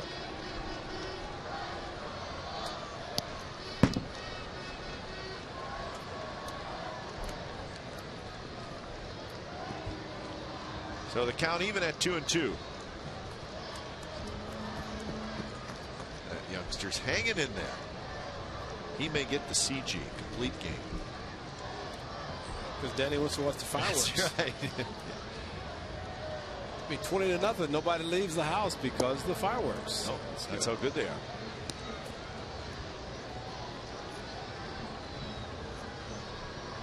Closing in on 100 pitches is Jason Hamill.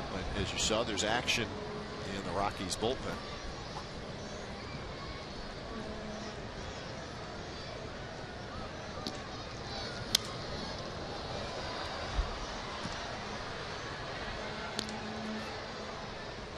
The Rockies bullpen has not been great this year as a group. Their ERA 4.80. Houston Street, the closer, has had a nice year.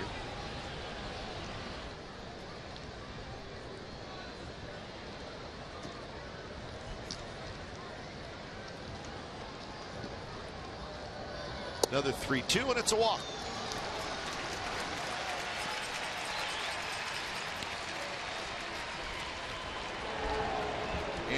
I said Andrew Bailey's going to get up in the 8th inning, and he is. Figures he's going to score 4 and he'll come in and try to save it in the 9th. That's right. Looking ahead. Jim Tracy has made the move to the bullpen for the left-hander. So we got a break in the action. Randy Flores coming in, the lefty, and he'll face Adam Kennedy.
The A's Trevor Cahill takes the mound against the Colorado Rockies. Rockies will send Jorge De La Rosa, lefty, to the mound.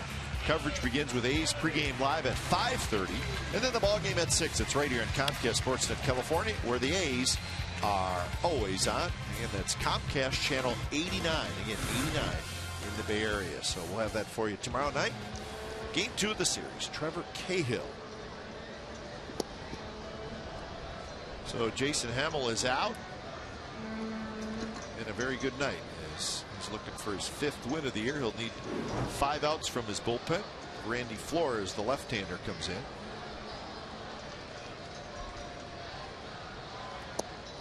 Likes the slider.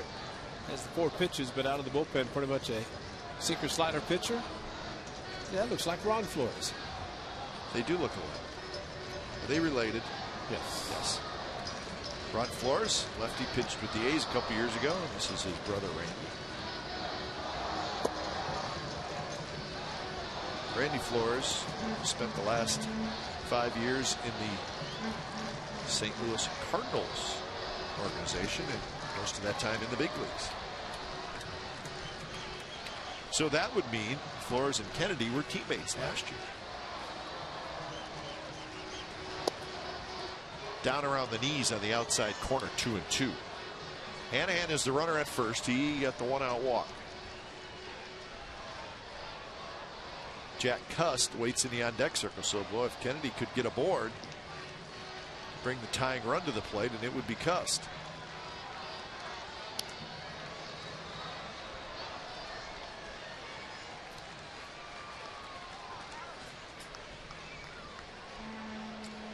Another familiar face in the Rockies bullpen, Alan Embry, who was with the A's for a few years. A bit farther away from his home up in the great Northwest in Colorado. He liked here at Oakland because of that. There's that breaking pitch that Ray talked about, and Kennedy swings and misses. So Adam Kennedy is 0 for 4 tonight. Got a big one, big curveball and slider. And use them both to left-handers along with a fastball. Kennedy tried to bring the hands in to make contact, but no such luck. So the old situational pitcher, and said many times somewhere Sparky Anderson saying if he's left-handed, he's breathing, I'll take him. Ain't that the truth? Swing and a miss by Cust on a breaking pitch. Tough night for Cust so far. He's 0 for 3 with 3 strikeouts, all swinging.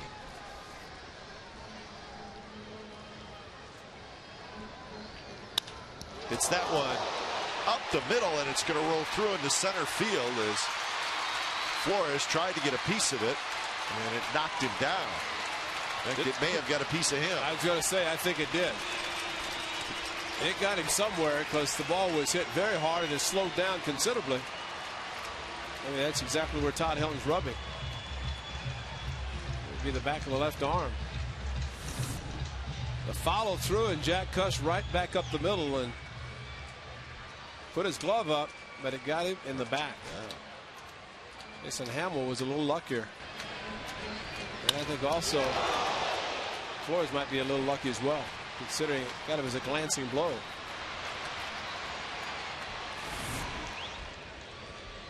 Well, with Matt Holliday, it's going to be coming out anyway. Yeah, he was going to come out anyway. So how about this, folks? Matt Holliday.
This is what has happened. Well, this is Jason Hamill. He caught it. Found his heart someplace down around his kneecap. And then Eddie Flores did not. He followed through. He didn't duck quickly enough, and it got him in the back. And again, it looked like a glancing blow. So there he is, Joe Peralta, the right-hander, and he is facing Matt Holliday. Yeah, the game just got a little bit more interesting. So Hanahan is at third, Cust at first. If they really wanted to show respect to Matt Holliday, they'd walk him. Up 3 runs, walk him intentionally. Or, you know, what would even be better is if you bring Houston Street in here. Yeah, that's true. That's good stuff. Yeah. There. So see if Holliday can come through. He's had a good night. 2 for 3 with 2 doubles. Peralta runs his first pitch inside. He has a good fastball, low 90s, and along with a splitter to finish off hitters. 13th game for the right-hander.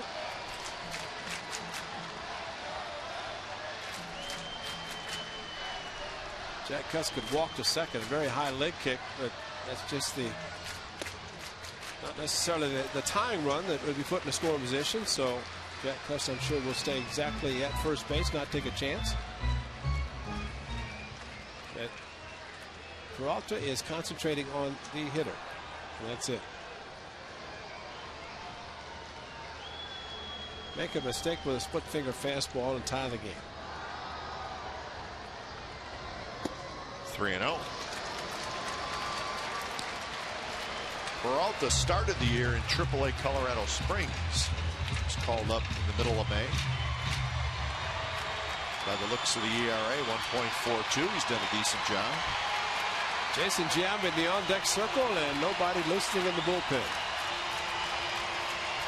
And a fastball inside. It's a setup by the catcher. And he missed the 4-pitch walk to Matt Holliday. Almost looked intentional. Like he did not want to get into anything outside and stay with the fastballs inside.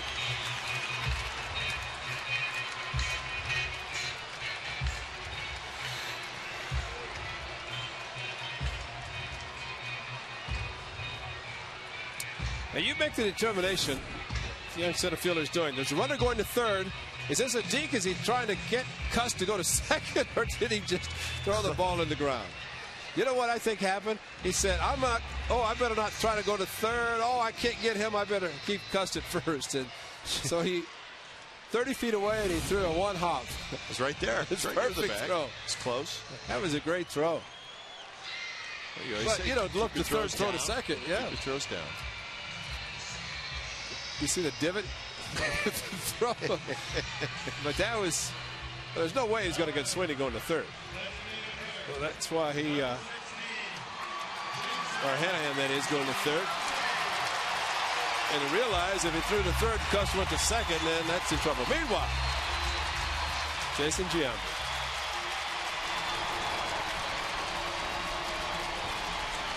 Giambi, a ground out, a walk, and another ground out.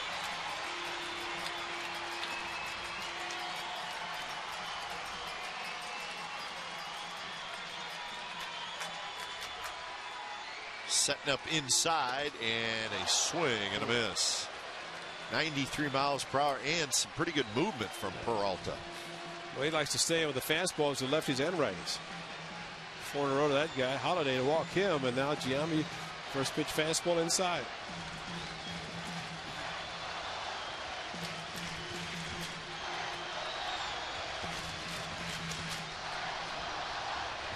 Shift is on for Giambi, and he takes low 1-1. That was a split that Peralta throws, and he does not just save it for strikeouts.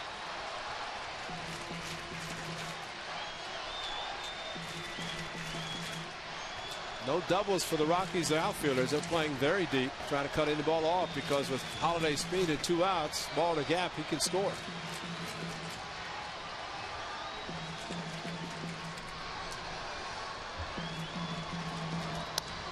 Line foul. I think that was that split finger you were talking about, Ray, and it did hang a little bit, but Giambi was out in front. See, it came in at 84 miles per hour. Well, because of that, Jason was out in front. See what looks like a fastball and a splitter. It's kind of a changeup. Did not go down that much, but it was off speed. Nice play.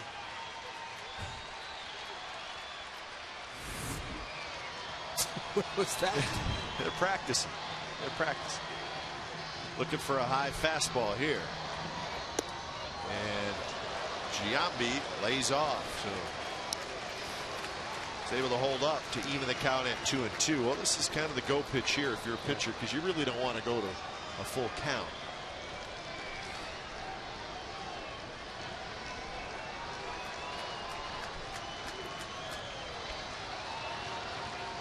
Jason waits well, and of course, if he gets another split, be a nice mistake and hit a slam. Hit it. So now it is full. So this crowd's going to get to its feet. The bases are loaded, 2 outs. A's down by 3. Almost had to sit on a split finger fastball, but or at least stay back and maybe not be able to be as aggressive on the fastball because he's thrown so many splitters.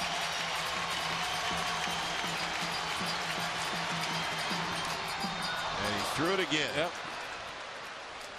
Well, 3-run lead. Of course, he can take a chance, try to get him to chase. If he misses, it's just 1 run. But there's a split. Great swing and save by Giambi.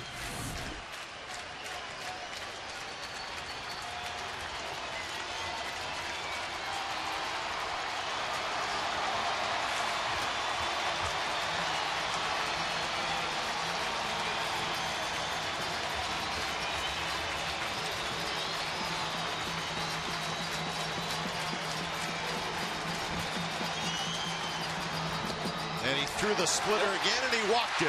Run comes in. It's 4-2. Only difference there now is a single ties the game. Got to take an extra base hit to score Holiday from first to tie it. Now with the walk, everybody moves up. And Kurt Suzuki, and with the base hit, at least tie it. And this is what he did his last time. It's Hamill. From an 85-mile-an-hour, would assume a changeup right into the wheelhouse, and Coors Field at Coliseum, home run regardless. Suzuki would take a gapper, or he would take a single to tie. Rajay Davis will pinch run. I was going to say it's a good idea because ball in the gap, you take a chance. If you do get a ball in the gap, you want the runner from first to score. Jason Giambi would not be able to, so Rajay Davis would.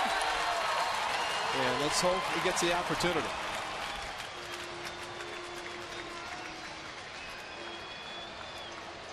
So Cust at third, Holiday at second, Davis now at first, and here's Suzuki.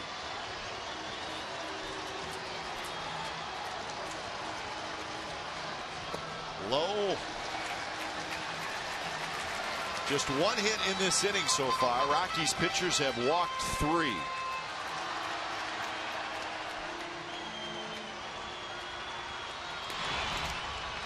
Matt Daly, the righty, and there's the veteran lefty, Alan Embry.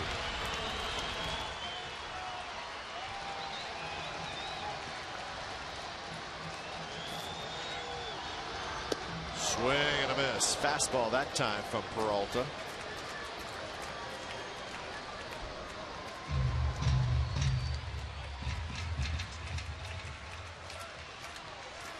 And the outfield playing their normal position with the tying run at second, trying to make a play at the plate if that's the case. So ball in the gap, Rajay scores easily.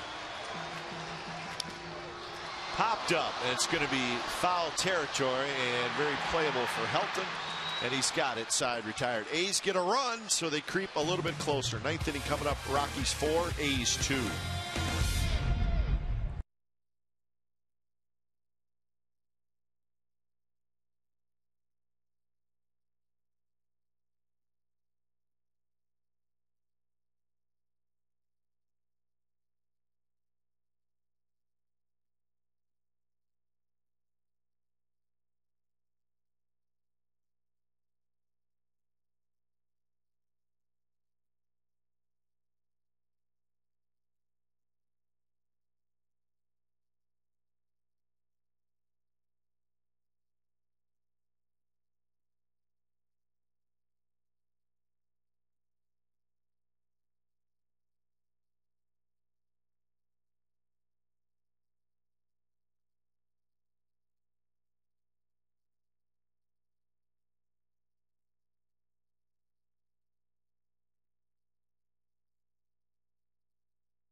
the Sunday after the A's Rockies game at the Holiday Inn Oakland Airport. That's at 77 Hagenberger Road. We have a special guest. It's going to be Brett Anderson. He'll be with Robert Bwan, the host of Extra Innings, of course. Watch the show live. You win prizes, enjoy food and beverage special. So Robert Bwan, post game, Brett Anderson. It's all good. So Extra Innings with Robert. Robert was the auctioneer yesterday or last night at the Ace Community Fund Golf Tournament. Bobby Crosby comes in the game at first base. And here's Andrew Bailey's first pitch is high and inside to Clint Barmas. 34th appearance for the right-hander of the Athletics, and 8 for 12 save opportunities, although that's misleading because he's come in some situations that's almost impossible to save a game, and as it's turned out, he has 4 blown saves. And it's been a while that we've seen Andrew Bailey in a game. He has not been Daily Bailey. Last time he pitched was Saturday night in San Diego. Did not pitch in the Giants series. Did not pitch on Sunday in San Diego. Former A's closer is now loosening in the Rockies bullpen, Houston Street. He would come in with at least a 2-run lead. The A's hope that's the extent of it.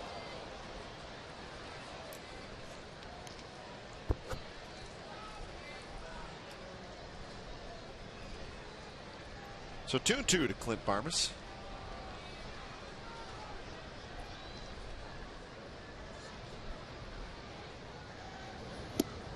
Got him swinging with a breaking pitch. Barmas is retired. Now the cutter and right over the top. Of course, Barmas had to be thinking he threw one over my head, and then the next one was high, and then a couple of strikes. And is he going to come close to the plate? It's inactivity, a little rust, but there's Houston. We had a 3-homer game tonight, Ray, in the big leagues. Andre Ethier from the Dodgers hit 3. Dodgers beating up on the Mariners 8-2 that game in the bottom of the 8th inning. Andre Ethier, very fine young player. A 3 spot. Found the seats 3 times.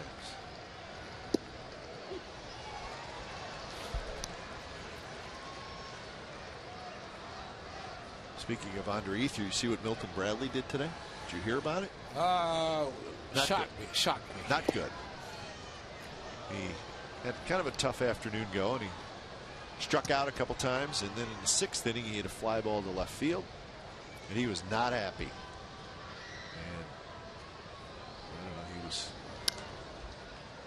mumbling a little bit, and Lou Piniella said, "I've seen enough of it."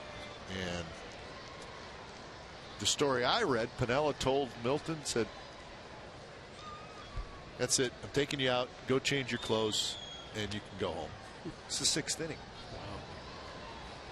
And so Milton walked up the stairs, and Lou wanted to talk to him a little longer, and I guess they had a chat. And Milton then took a shower, put his clothes on, and left. Game wasn't. There's still 3 innings left to play. And that is the first year of a 3-year contract for Milton Bradley in Chicago with the Cubs. And it's not a minimum salary either. No. No. All right. Kevin Woodstain's legendary performance. It's a great moment. You all remember this, October of 2006. Street on the mound, and that finished off the sweep of the Twins in the division series. It was a lot of fun that year. It was a very good A's team. Boy, you just think back of the players on that team: Jay Payton, Frank Thomas, Marcotte, Kendall, Chavez. It's a good team, boy. And a lot of guys who've never been to postseason got to celebrate in Seattle when they clinched the division. And then to beat the Twins in 3 straight, won the league championship series. Unfortunately, they did not have a lot of success or any success against the Tigers, but that was a special year. Always like those celebrations in the clubhouse. It's a lot of fun. Look at pitching staff: Heron, Blanton, Zito.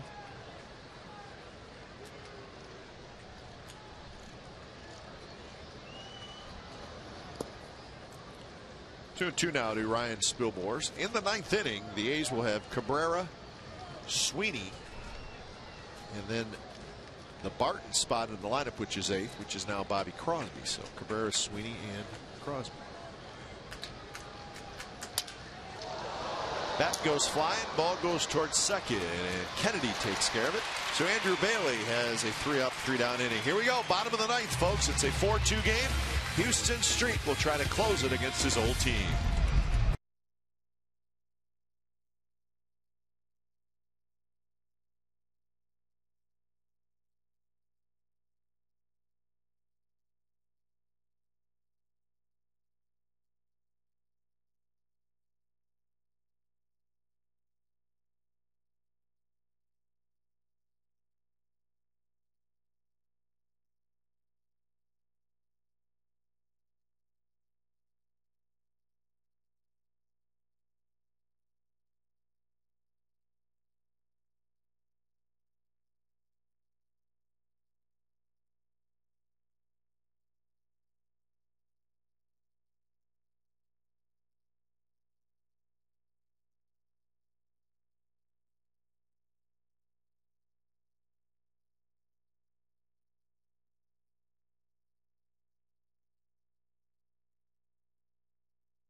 Well, make sure you go deep with Sportsnet Central tonight at 10:30 on Comcast Sportsnet Bay Area. It'll be Dave Benz and Jamie Sire at the desk. And their topics tonight, lots of baseball highlights. A's game here, Giants game in Milwaukee.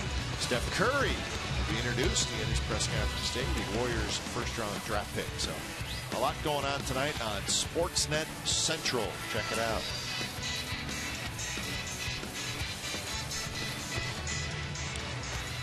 Bottom of the 9th inning, the A's trailing 4-2 to the Colorado Rockies in game 1 of this 3-game series. And we had some drama in the 8th inning where the A's got a run and left them loaded. And a little more drama in the 9th as the ex-Athletic Houston Street comes in, and he will try to close it. As I mentioned at the beginning of our game, 16 for 17 in save opportunities for Houston Street. Just 9 walks, 35 strikeouts, and the same type of pitches. And the scout report on Houston is he has his velocity back, which is a low 90s. Tops out about 93. Of course, a great slider, the changeup, circle changeup, and likes to throw sliders to both righties and lefties. And instead of the number 20 we have seen with Houston, he's wearing 16 for the Rockies. Right on the outside corner to Cabrera. Right at 93 miles per hour.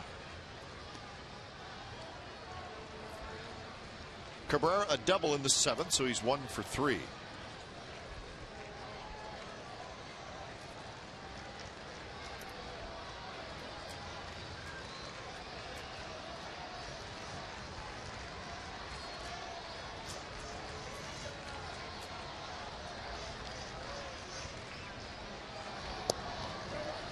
Cabrera checks his swing. He did not go. The Streets, 4 years as the A's closer. He saved 23, 37, 16, and 18. Just the 37 came in the year that we just talked about, 2006, when the A's won the division. Now it's 2-1. Really, when the Rockies acquired Houston Street, Ray, it was not a sure thing that he was going to be their closer. Rockies have a guy by the name of Manny Corpus, who's now on the disabled list. And they were both going to kind of let him see who would come out on top, but either way, they figured they'd have 2 good bullpen guys. Center field, but playable for Dexter Fowler, and he has it. So Corpus goes to the disabled list this year, and he's not pitching very well, and Houston Street has taken the job. So 1 out here in the 9th, and that'll bring up Ryan Sweeney.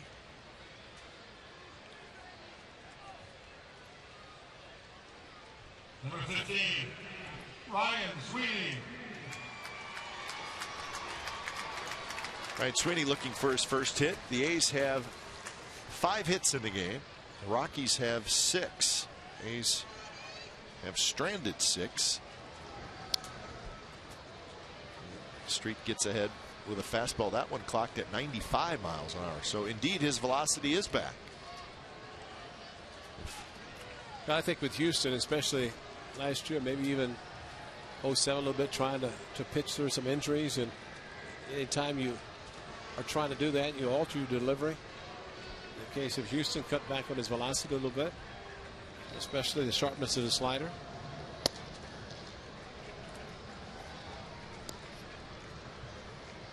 Street will be a free agent after next year, the 10th season.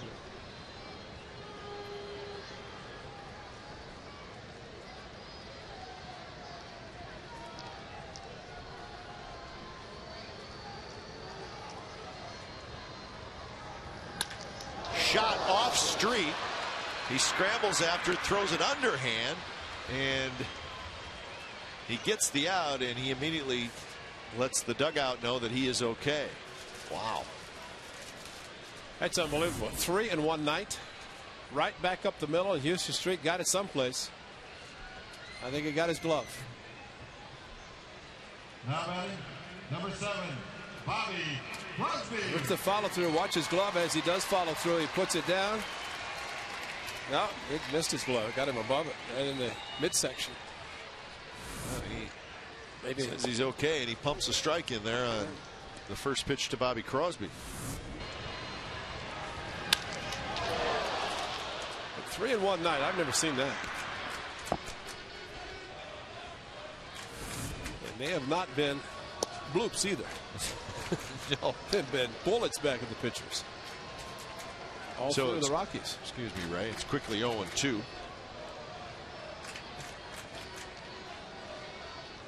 He's got to do everything he can to get on base.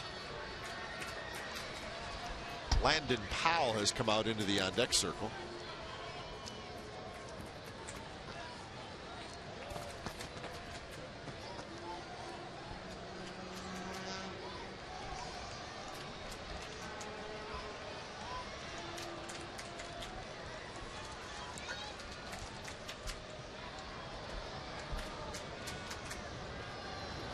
Slider got him swinging. So Houston Street, a 3 up, 3 down, 9th inning.